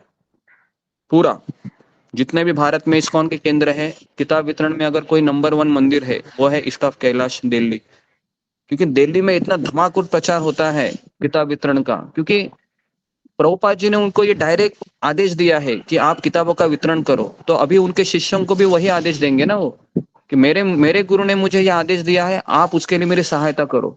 तो अगर आप देखोगे तो जो राधा पार्थसारथी मंदिर है, इस्कॉन द्वारका मंदिर है, या पंजाबी बाग है, रोहिणी है, ये जितने भी केंद्र है, ये सारे केंद्र है 1 महीना है केवल किताब वितरण करते हैं। चाहे वह ट्रैफिक सिग्नल हो, चाहे हॉस्पिटल हो, चाहे मेट्रो के स्टेशन हो, सब जगह पर आपको लेडीज जेंट्स किताब वितरित करते हुए दिखाई देंगे। तो ये गोपाल कृष्ण गोसाई महाराज का एक सबसे बड़ा ये योगदान है इस्कॉन में, कि उन्होंने ही जितने भी प्रभुपाद जी के किताबें हैं वो वितरित करने में एक तरीके से शेयर का जो हिस्सा है ये इन्होंने लिया है ना। तो ये गोपाल कृष्ण गोस्वामी महाराज थे। ये जब अभी पिछले 2 साल से मैं जानकारी ले रहा हूँ तब मुझे पता चल रहा है, नहीं तो मैंने इतना सुना नहीं था इनके बारे में। तो आज मुझे ऐसा लग रहा है कि मेरा दुर्भाग्य ही था वो, कि मैं इनसे सुन नहीं पाया फेस टू फेस। तो 1976 को, है ना, ये जीबीसी बने और फिर भारत में इन्होंने फिर पूरा अपना प्रचार प्रसार करना शुरू किया। और फिर प्रभुपाद ने परम पूज्य गोपाल कृष्ण गोस्वामी महाराज को कहा कि तुम्हारा समर्पण बहुत सच्चा है। और फिर उनको वृंदावन, हैदराबाद, मायापुर और मुंबई जैसे विभिन्न महत्वपूर्ण मंदिरों की देखरेख करने का काम सौंपा। कहा कि तुम एक भारतीय हो और अभी मेरे पास ऐसा कोई भारतीय नहीं है कि ये सब चीजें कर सके, लेकिन तुम पढ़े लिखे हो, तुमने बिजनेस मैनेजमेंट पढ़ा है, तुम मेरे लिए समर्पित हो, तुम मेरी सारी आज्ञाओं को फॉलो करते हो, इसलिए मैं पूरे तुम्हारे भारत में जो मेरे मेन केंद्र है, वृंदावन, हैदराबाद, मायापुर, मुंबई, इन सब का तुम हेड बनो। और परम पूज्य गोपाल कृष्ण गोस्वामी महाराज कहते हैं कि प्रभुपाद जी हमेशा चिंता में रहते थे। जब भी मैं प्रभुपाद से मिलता था तो प्रभुपाद जी की एक ही चिंता थी कि भारत में किताब वितरण विस्तार से होना चाहिए, वो नहीं हो रहा है। तो मेरे पहले 2 वर्षों के दौरान बार बार अधिक से अधिक किताबें छापने के लिए मेरे ऊपर दबाव डालने लगे। तो अभी देखिए, गुरु है शिष्य के ऊपर दबाव डालता है, ऐसा नहीं होता है कि दबाव नहीं आना। दबाव मतलब प्रेशर, उसको प्रेशर कहते हैं। तो जब गुरु जब चाहता है कि आपका मेरे प्रति लगाव है, तो उस लगाव का मूल्य होता है कि आपकी सेवाएं बढ़ेगी, आपकी जिम्मेदारियां बढ़ेगी। तो गोपाल कृष्ण गोस्वामी महाराज तो वहां पर प्रभुपाद की सेवा के लिए आए होंगे एक तरीके से, लेकिन जब प्रभुपाद ने कहा कि तुम मुझसे प्रेम करते हो तो मेरी जिम्मेदारियों को बांटो, मेरी जिम्मेदारियों को तुम अपने कंधे पर ले लो। तो प्रभुपाद ने फिर कहा कि मैं तुमको दबाव डाल रहा हूं कि अधिक से अधिक किताबें छपो, मैं तो बूढ़ा हो गया हूं, कभी भी जा सकता हूं। तो प्रभुपाद विशेष रूप से प्रसन्न थे कि जब गोपाल कृष्ण गोस्वामी महाराज ने हिंदी में भागवतम के जो पहले स्कंद की प्रतियां भेज दी, उस समय प्रभुपाद जी बहुत खुश थे।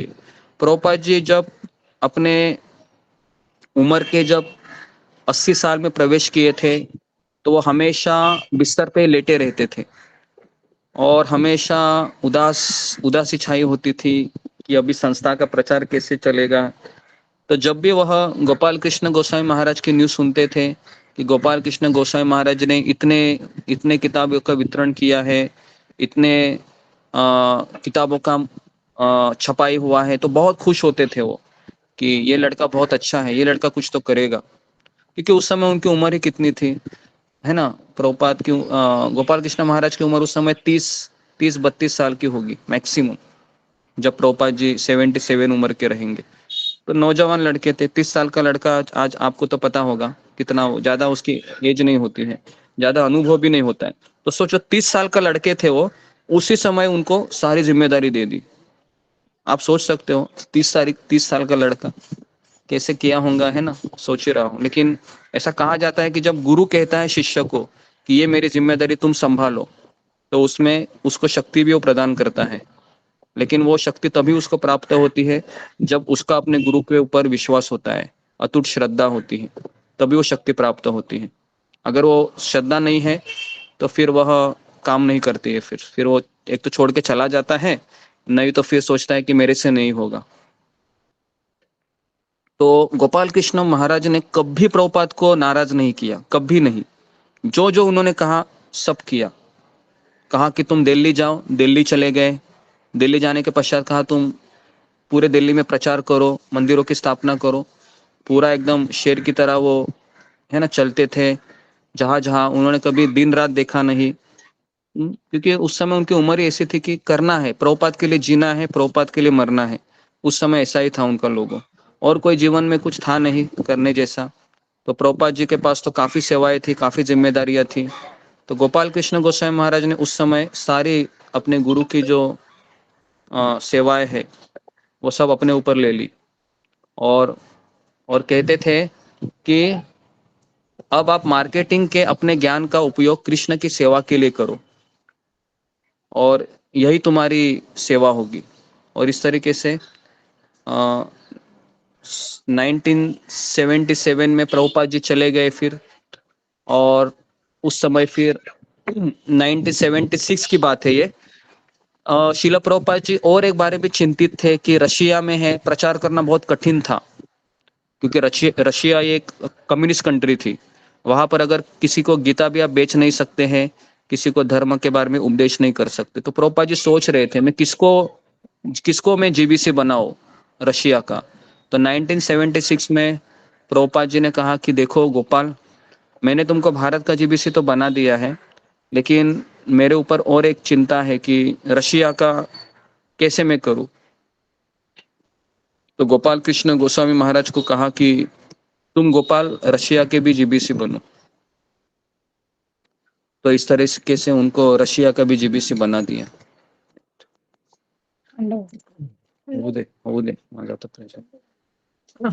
तो इस तरीके से रशिया का भी उनको जीबीसी बना दिया। और अगर आप देखोगे कि आज उनके रशिया के काफी शिष्य हैं आज की तारीख में। 1976 से लेके अभी 2023 है, ऑलमोस्ट 50 साल हो गए। 50 साल से वो रशिया में जाते हैं। 50 सालों से वहां पर काफी उनके फॉरेन दीक्षित भक्त भी हैं जो उनको अपने गुरु मानते हैं। तो आज रशिया में भी काफी सन्नाटा होगा, काफी लोग दुखी होंगे, उनके शिष्य उनको याद कर रहे होंगे, और काफी सारे शिष्य है वो वृंदावन आए भी होंगे, क्योंकि ऐसा कहा जाता है कि प्रभु जी 2000 लोग रशिया से आए हैं। हाँ 2000 लोग आए। हाँ जी जी, मैंने कहा था ना, उतने तो आएंगे ही ना। मतलब काफी उनके शिष्य है, लेकिन रशिया से भारत आने के लिए भी पैसे का खर्चा भी बहुत ज्यादा है ना। तो इसके लिए बहुत सारे शिष्य भी उतना पैसा अफोर्ड नहीं कर पाते हैं। तो इस तरीके से उनके रशियन भी शिष्य है, और उनके अफ्रीकन शिष्य भी है, काफी ऑल ओवर द वर्ल्ड उनके शिष्य है। और मैं दावे के साथ कहता हूँ कि आज काफी शिष्य उनके आए होंगे, क्योंकि आज के दिन तो हर शिष्य को आना चाहिए। उनका जो शिष्य होता है ना, उनको जाना ही चाहिए आज के दिन, जहां पर उनकी समाधि बन रही है। अगर वो नहीं जाता है तो एक तरीके से एक बड़ा अपराध भी है और दुर्भाग्य भी है, क्योंकि अगर गुरु का अंतिम संस्कार हो रहा है और वो शिष्य ऐसे घर में बैठा रहे तो वो कैसा शिष्य है ना। तो उसको हर हालत में जाना चाहिए वृंदावन में, है ना।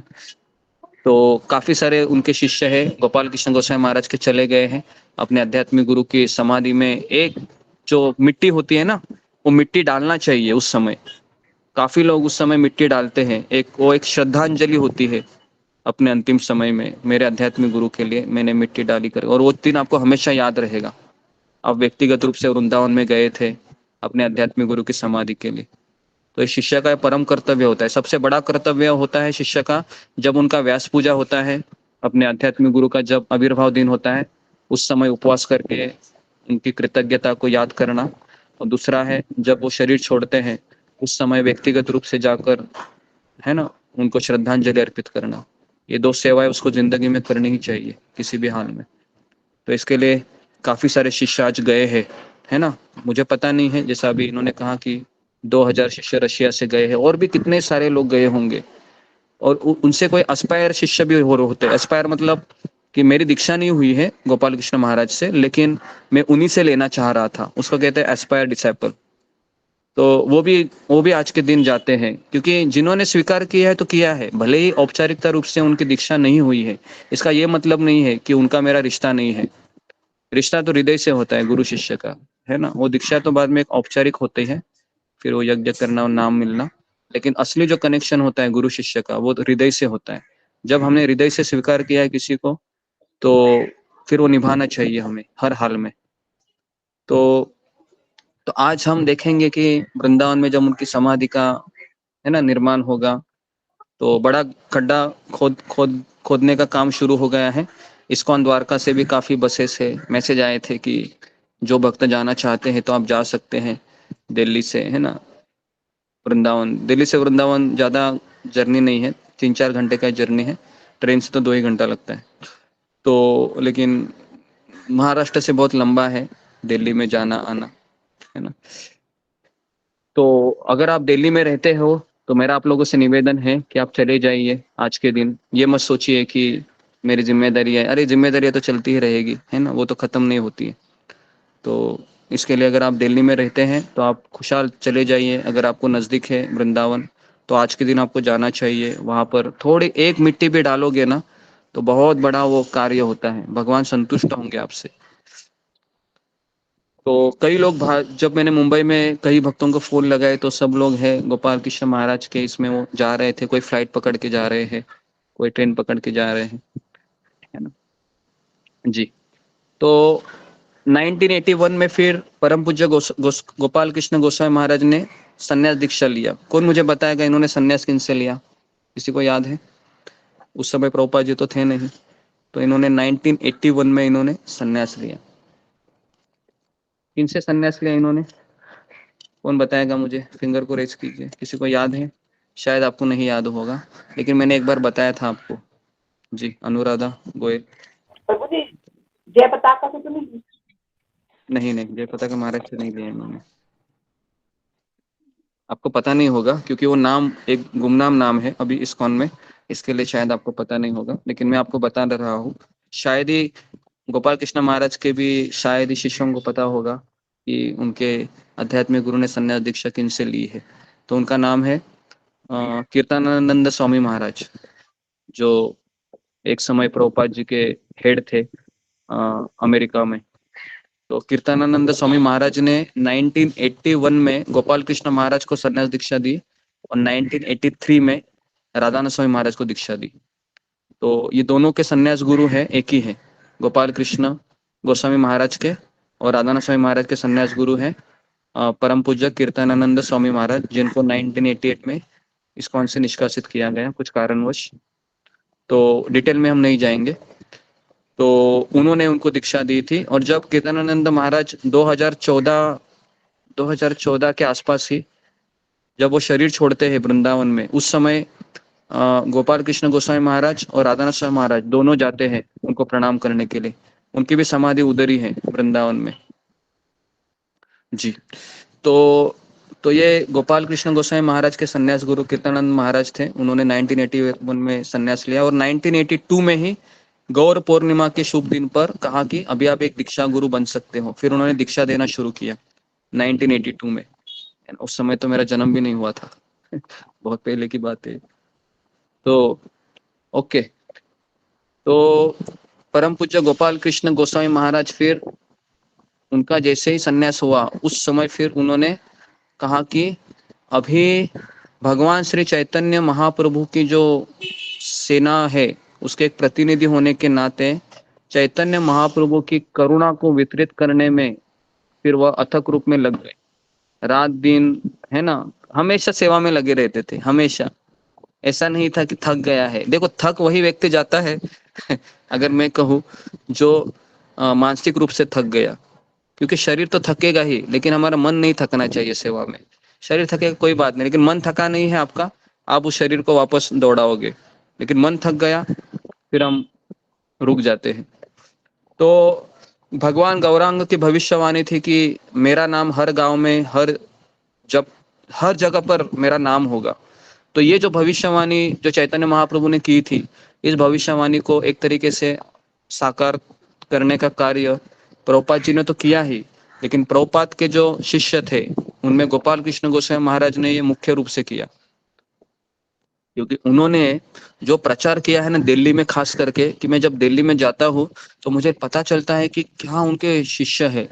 जबरदस्त जो प्रचार का जो मूड होना चाहिए ना, एकदम वो गोपाल कृष्ण महाराज का था। मतलब किसी को भी कन्विंस करके, क्योंकि वो मार्केटिंग हेड थे ना, वो एक तरीके से उनका पेशा भी वही था। तो प्रचार कार्य में उनके शिष्य है, जबरदस्त है वो। मतलब किसी को भक्त बनाना हो या फिर किताब का वितरण करना हो, ये अगर देखना है तो आप इस्कॉन दिल्ली चले जाइए। दिल्ली में मैं गया था, ईस्ट ऑफ कैलाश में, हर जगह पर उनके प्रचारक के स्टॉल थे। सबको पकड़ पकड़ कर वो माला करने के लिए बिठाते थे, है ना। तो ये मुझे बहुत अच्छा लगा, है ना। उतना तो हमारे यहाँ पर भी नहीं है, मतलब हमारे मंदिरों में भी नहीं है। हमारे मंदिर में सेवा में ज्यादा बल दिया जाता है, वैष्णव की सेवा, क्योंकि राधानाथ स्वामी महाराज का मूड वैष्णव सेवा है और गोपाल कृष्ण गोसाई महाराज का मूड है किताबों का वितरण करना, प्रचार करना, प्रसार करना। ये उनका मूड है, हरि नाम का जप करना अच्छे से, तो ये इनका मूड है।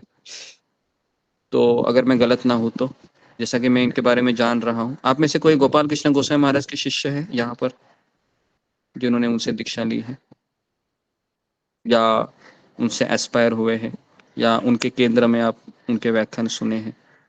ऐसा कोई? अरुणा यादव, ओके। और कौन?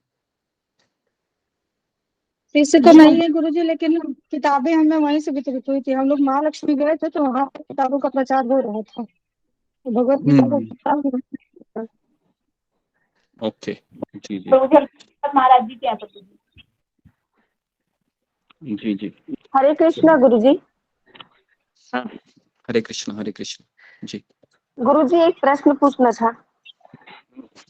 मैं गोपाल कृष्ण महाराज के बारे में वीडियो देख रही थी कल, तो उनके नाम के पहले एच क्यों लिखा हुआ था? एच का मतलब है हिज होलीनेस, मतलब परम पूज्य। जो मैं नाम अभी ले रहा हूँ ना, परम पूज्य, उसका मीनिंग है। अच्छा हाँ, परम पूज्य अच्छा मतलब हिज होलीनेस। ठीक है, अच्छा जी। ओके। तो ओके, तो 4-5 लोग हैं जो क्योंकि उनके केंद्र काफी जगह है ना। जैसे कि अगर मुंबई में भी उनके काफी केंद्र है गोपाल कृष्ण गोसाई महाराज के। लेकिन एक्चुअली हम राधानाथ महाराज के शिष्य होने के नाते हमें कभी ऐसा बताया नहीं गया और कभी जाने की से इच्छा भी नहीं हुई। हम राधा रासबिहारी मंदिर में भी जाते थे, लेकिन कुछ समय ही रुकते थे।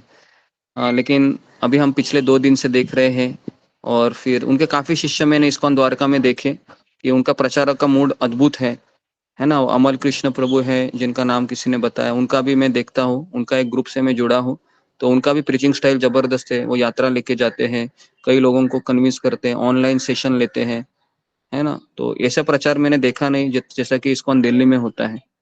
दिल्ली में प्रचार जबरदस्त होता है और दिल्ली में वो ये भी है, क्या बोलते हैं, वो पोटेंसी भी है, क्योंकि दिल्ली ये भारत का मेन केंद्र भी है और भारत का पॉपुलेशन, मैक्सिमम पॉपुलेशन दिल्ली में है। तो इसके लिए दिल्ली ऐसा जगह है जहाँ पर बहुत प्रचार का अवसर है ना जी। तो मैं ये बता रहा था कि गोपाल कृष्ण गोसाई महाराज ने ये जो कार्य किया वो अद्भुत कार्य है ना। अद्भुत मतलब अभी तक किसी ने वो किया ही नहीं। और खास करके जो भारतीय शिष्य है, पहले भारतीय शिष्य है, सोचिए ना कितना बड़ा ये गौरव की बात है। पहला भारतीय शिष्य गोपाल कृष्ण महाराज है ना, पहले सन्यासी, एक तरीके से सन्यासी तो बाद, लेकिन पहले जो दीक्षित भक्त है गोपाल कृष्ण प्रभु, एक तरीके से। तो फिर इन्होंने फिर अपने ऊपर बहुत जिम्मेदारी ली ऐसी जिम्मेदारी ली कि पूरे भारत में वो भ्रमण कर रहे थे, विदेश में भ्रमण करते थे, अमेरिका, यूरोप, सब जगह पर जाते थे। जब मैं यमुना माता जी का किताब पढ़ रहा था तो उसमें भी वो लिखती है कि हमारा केंद्र कोलंबिया में था, एकदम कनाडा के एकदम कोने में गांव था, वहां पर हमने तो हमेशा साल में एक बार गोपाल कृष्ण गोस्वामी महाराज आते थे हमारे केंद्र पर शरणागति में, और हमें कहते थे कि आप इतने दूर क्यों रहती हो, कितना मैं फ्लाइट से सफर करते करते आपके यहाँ तक मुझे पहुंचने को समय लगता है, इतना ही कहते थे। तो फिर मैं सोचा कि गोपाल कृष्ण गोस्वामी महाराज दुनिया के किसी कोने कोने में जाते होंगे, हमें तो पता नहीं है, हम तो उनको यहाँ पर देखते हैं भारत में किसी मंदिर में, लेकिन हमें पता चल रहा है अभी कि ये कितना इन्होंने अपने आप को तपाया होगा। आपको पता है ट्रैवलिंग करना कितना कठिन बात होती है, फ्लाइट से ट्रैवलिंग करो, फिर समय चेंज हो जाता है, मैंने उसका अनुभव किया है ना, इतना आसान नहीं होता है उसको। अगर आप फ्लाइट से आज अमेरिका जाओगे तो अमेरिका में अभी रात होगी, यहाँ पर दिन है, तो अपने हिसाब से एडजस्ट करना कठिन होता है। लेकिन इन्होंने अविरत सेवा की, अविरत, बिना थके, बस करना है तो करना है, उसी के लिए जी रहा है ना, जो उसी के लिए जी रहा है वो करता है, जिसके मन में दूसरा विचार है वो नहीं कर पाता। तो ये सब लोग साधारण नहीं है, ये सब भगवान ने ही भेजे हुए, उनके धाम से आए हुए शुद्ध भक्त हैं, जो हमारे लिए आए थे और हमारे लिए इन्होंने इतनी व्याख्यानें दिए, हमें सेवा कैसे करनी चाहिए वो सिखाया, समर्पण क्या होता है ये सिखाया गोपाल कृष्ण गोस्वामी महाराज ने, है ना। और जैसे इन्होंने फिर दीक्षा ली, और दीक्षा लेने के पश्चात परम पूज्य गोपाल कृष्ण गोस्वामी महाराज ने फिर मुंबई में अपना राधा रासबिहारी जो केंद्र है वहां पर उन्होंने और अच्छे से उसको स्थापन किया। उत्तरी भारत में नई दिल्ली, हरियाणा, पंजाब, उत्तर प्रदेश, वृंदावन, चंडीगढ़, सब जगह पर इन्होंने मंदिरों के निर्माण किया। मायापुर, केनिया, कनाडा, अमेरिका, कई हिस्सों के वो जीबीसी रहे। आप सोचो ये वन मैन शो है, आसान है क्या? अरे एक व्यक्ति को एक फैमिली नहीं संभाल सकता हूँ, है ना, एक व्यक्ति को एक फैमिली संभालना बहुत कठिन हो जाता है, लेकिन गोपाल कृष्ण गोस्वामी महाराज देखो कितने फैमिलियों को संभाल रहे थे, कितने राज्य को, कितने देशों को, कितने केंद्र को संभाल रहे थे। ये एक व्यक्ति नहीं कर सकता, ये एक शक्तिशाली व्यक्ति कर सकता है, एम्पावर्ड व्यक्ति कर सकता है, और वो थे गोपाल कृष्ण गोस्वामी महाराज। एक एम्पावर्ड व्यक्ति थे, एम्पावर्ड मतलब शक्तावेश अवतार आप कह सकते हैं कि भगवान ने उनको एक शक्ति प्रदान की थी, आध्यात्मिक गुरु ने, तो इसके लिए उन्होंने ऐसा कार्य कर दिखाया। साधारण कार्य नहीं है ये, है ना, किसी एक मंदिर को भी चलाना है ना, पूरा दम निकल जाता है। तो इन्होंने तो कितने केंद्रों को स्थापना की, क्या क्या इन्होंने देखा होगा, क्या क्या सहन किया होगा, है ना। और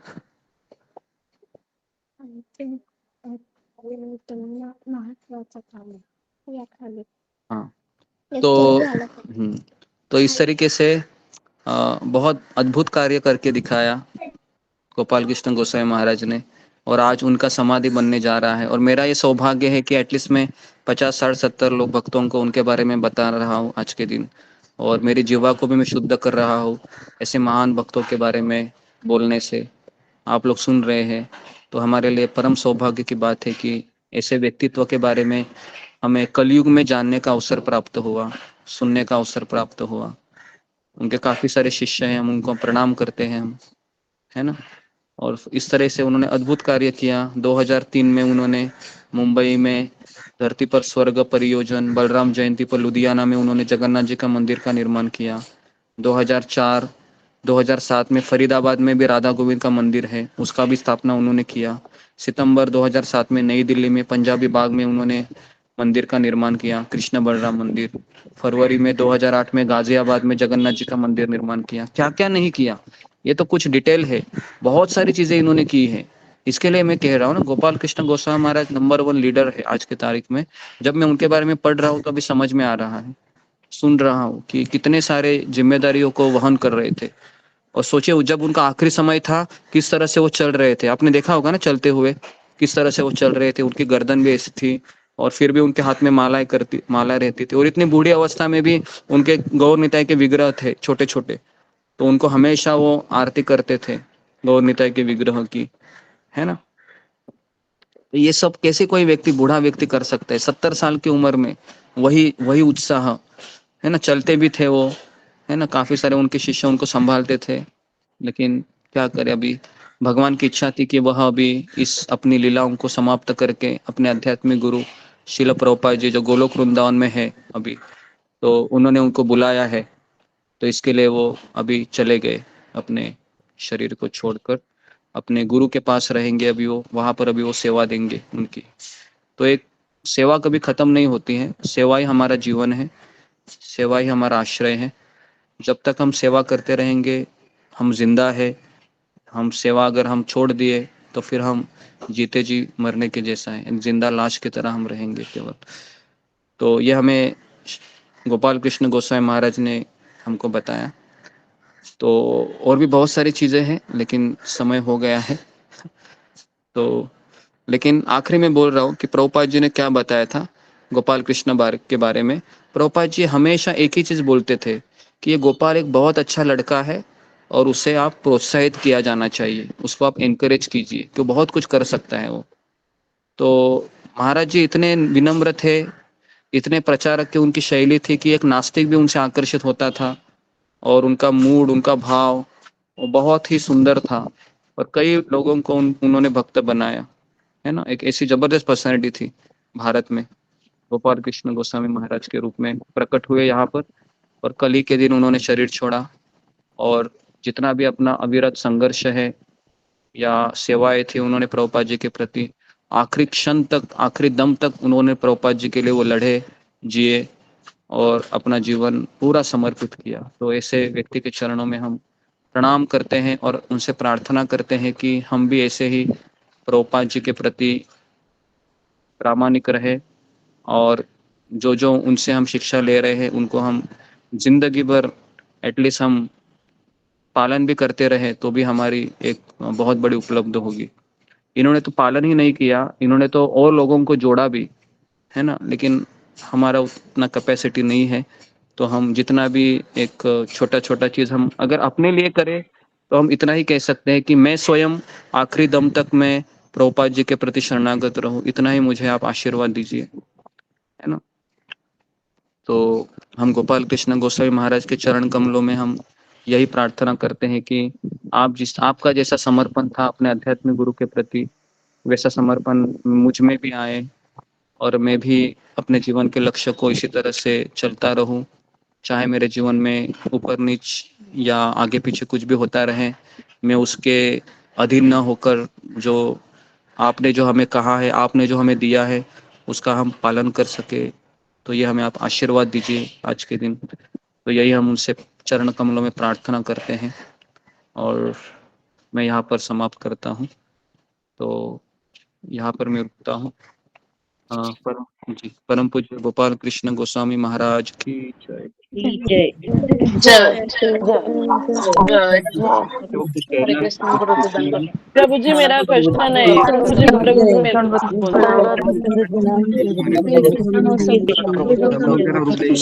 हरे कृष्ण गुरु जी गुरु जी मेरा भी प्रश्न।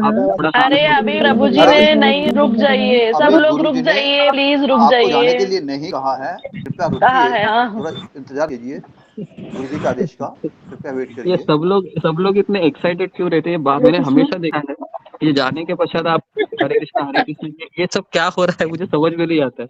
हमारा एक ऐसी चीज हो गई है, कोई भी चीज खत्म होता है थोड़ा 5 मिनट 2 मिनट आप वेट करो ना, कि कोई जा रहा है क्या, कोई बोल रहा है क्या, एकदम वो दुकान की तरह हो जाता है, वो तोते की तरह नहीं होना चाहिए। जी जी किसी को जी 1 मिनट गुरु जी एक सब लोग सवाल अपने, हमारा। हाँ किसी को कुछ बोलना है तो आप बोल सकते हैं। जी बताइए। जी ऋतु जटवानी बोलो, कुछ बोलना है। हरे कृष्ण प्रभु जी दंडवत प्रणाम, सभी के चरणों में दंडवत प्रणाम। प्रभु जी हम मतलब मेरे को ये बोलना है कि हमारे इस कौन में इतने ज्वेल्स हैं, जैसे गोपाल कृष्ण गोस्वामी महाराज, राधानाथ स्वामी महाराज, जय पताका स्वामी महाराज, बहुत सारे हैं प्रभु जी जिनके बारे में हमें कुछ ज्यादा पता ही नहीं है। और जैसे अभी मैं यही चीज फील कर रही थी कल की महाराज जब चले गए तब हमको उनके बारे में पता चला।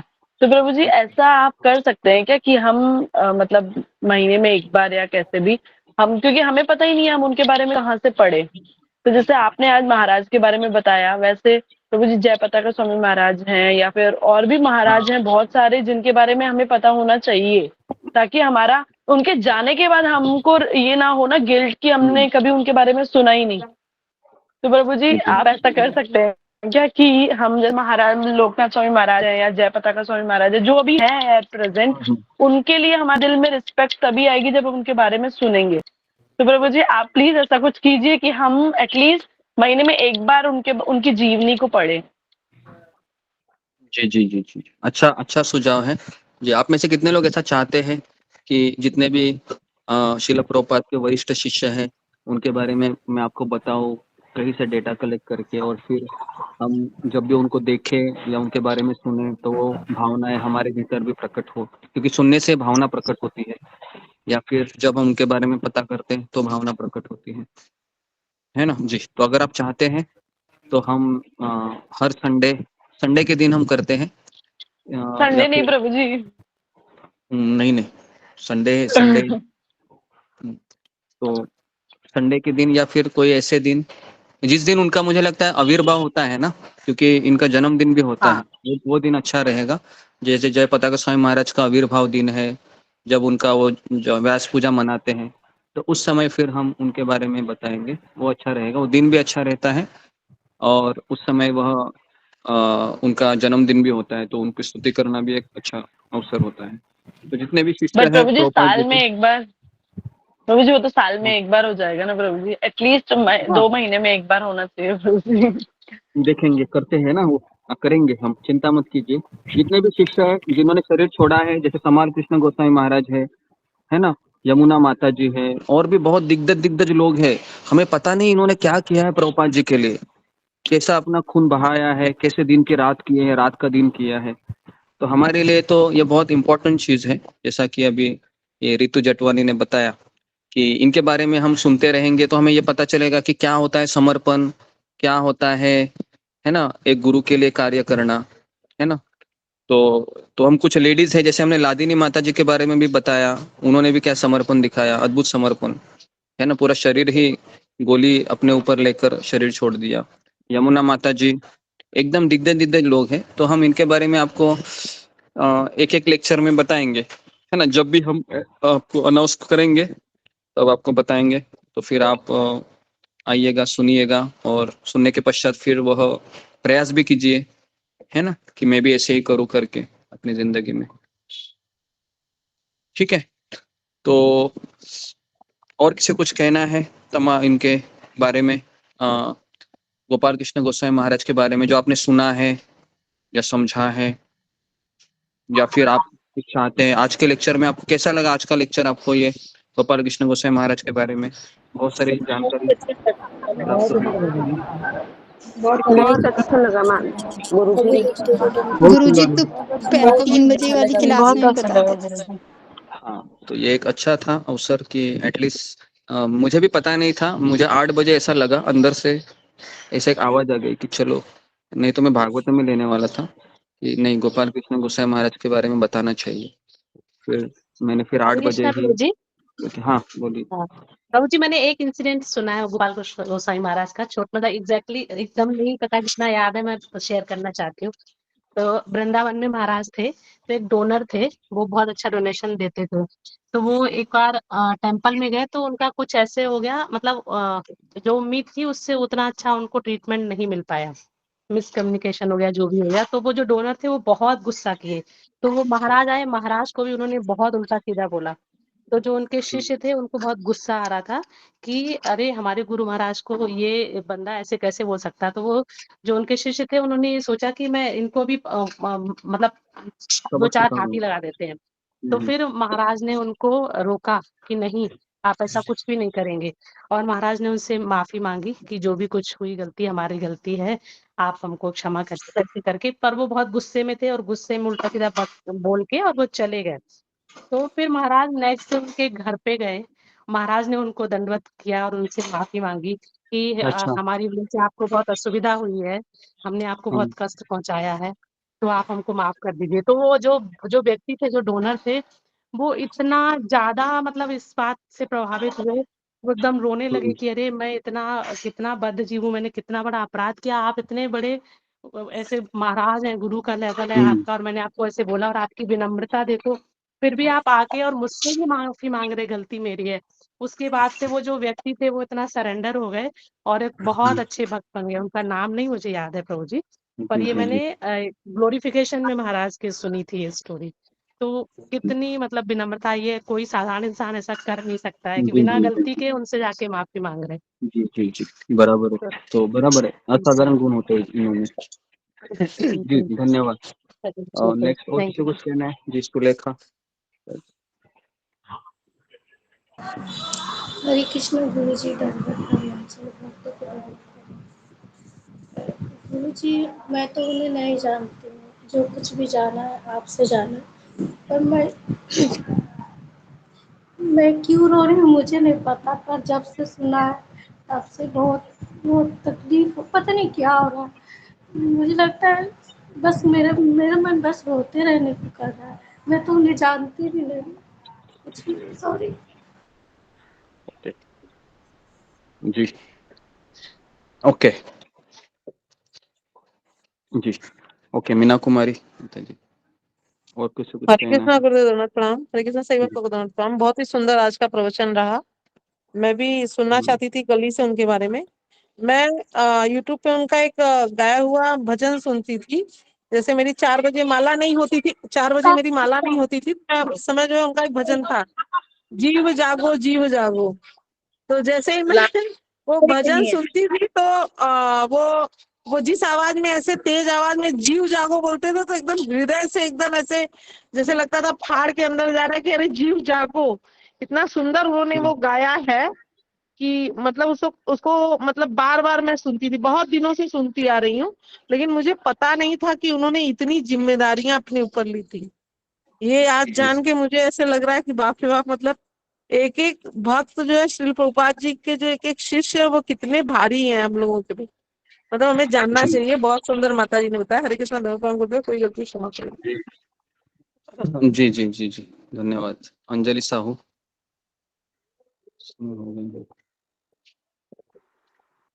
हरे कृष्ण गुरु जी, जीबीसी का फुल फॉर्म क्या है? इसका मैंने क्या है? गवर्नर बॉडी कमीशन, जीबीसी ये चीज होती है कि काफी सारे केंद्र है उनके अंडर होते हैं।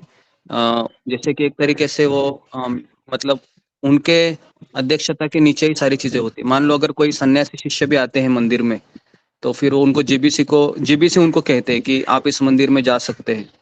तो एक तरीके से सन्यासियों के भी ऊपर होते हैं जीबीसी, है ना। तो प्रभुपाद जी ने जीबीसी की स्थापना इसलिए की क्योंकि हर एक मंदिर का एक कोई व्यक्ति होना चाहिए, नहीं तो फिर राम भरोसे कार्य होगा, है ना। राम भरोसे मतलब कुछ भी हो रहा है। तो प्रभुपाद का एक सिस्टम है, इस्कॉन एक सिस्टम से चलता है। इस्कॉन मतलब ये नहीं कि कोई भी आए, कोई भी दीक्षा ले, कहीं पर भी जाए, फिर अपनी मर्जी से जिए, ऐसा नहीं होता है। तो इस्कॉन में जीबीसी मतलब गवर्नमेंट बॉडी कमीशन होती है, गवर्नर होती है वो। जैसे कि भारत का प्रधानमंत्री है प्राइम मिनिस्टर मोदी, वैसे ही एक एक एरिया दिया गया है प्रभुपाद के शिष्यों को। तो प्रभुपाद जी ने जब चले गए थे तो उन्होंने 11 लोगों को अपॉइंट किया था। तो अलग अलग उनको एरिया दिया था, किसी को यूरोप दिया था, किसी को अफ्रीका दिया था, किसी को भारत दिया था। लेकिन प्रभुपाद जाने के पश्चात पहले तो 5-6 साल तो इतना तफावत हुआ था कि पूरा इस्कॉन तहस नहस हो रहा था, और फिर इन्होंने इनको संभाला। 1985 के बाद थोड़ा सा प्रचार प्रसार अच्छे से होने लगा। जब कोई मेन लीडर चला जाता है, प्रभुपाद जी चले जाने के पश्चात भी इस्कॉन में काफी चीजें हुई, काफी सारे भक्तों का दिल भी दुखा। लेकिन ऐसा होता ही है, कोई व्यक्ति चले जाता है। लेकिन फिर ये गोपाल कृष्ण गोसाई महाराज है, जयपताका महाराज है, राधानाथ स्वामी महाराज है, तमाल कृष्ण गोसाई महाराज है, इन्होंने फिर इसको अच्छे से सिस्टमेटिक तरीके से ऊपर लेके आए ये। और अभी तो इस्कॉन एक ऐसी संस्था है कि उसका प्रचार प्रसार एकदम धूम धड़ाके से हो रहा है। काफी संस्था, काफी लोग आ रहे हैं, है ना। ऐसे देखो हमारे ऑनलाइन सेशन में 80-90-100 लोग आते हैं, और कितने सारे ऐसे केंद्र होंगे जिनको 5,000, 2,000, 3,000, 1,000 लोग जुड़े होंगे, है ना। ठीक है जी, ओके। तो यहाँ पर मैं रुकता हूँ, क्षमा कीजिए मुझे, क्योंकि ओवर टाइम हुआ है तो मैं और ज्यादा नहीं कर सकता। तो आप सबका बहुत बहुत धन्यवाद। शिला प्रभुपाद की हरे जय, कृष्णा गुरुदेव गुरु की जी का जय। प्रणाम हरे कृष्णा गुरु जी प्रणाम सभी के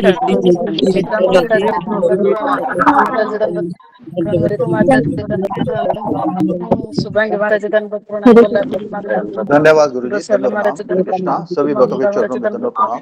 हरे कृष्णा। सभी भक्तों को दंडवत प्रणाम। हरे सभी भक्तों को कृष्णा। चरणों में दंडवत प्रणाम, गुरु जी के चरणों में दंडवत प्रणाम।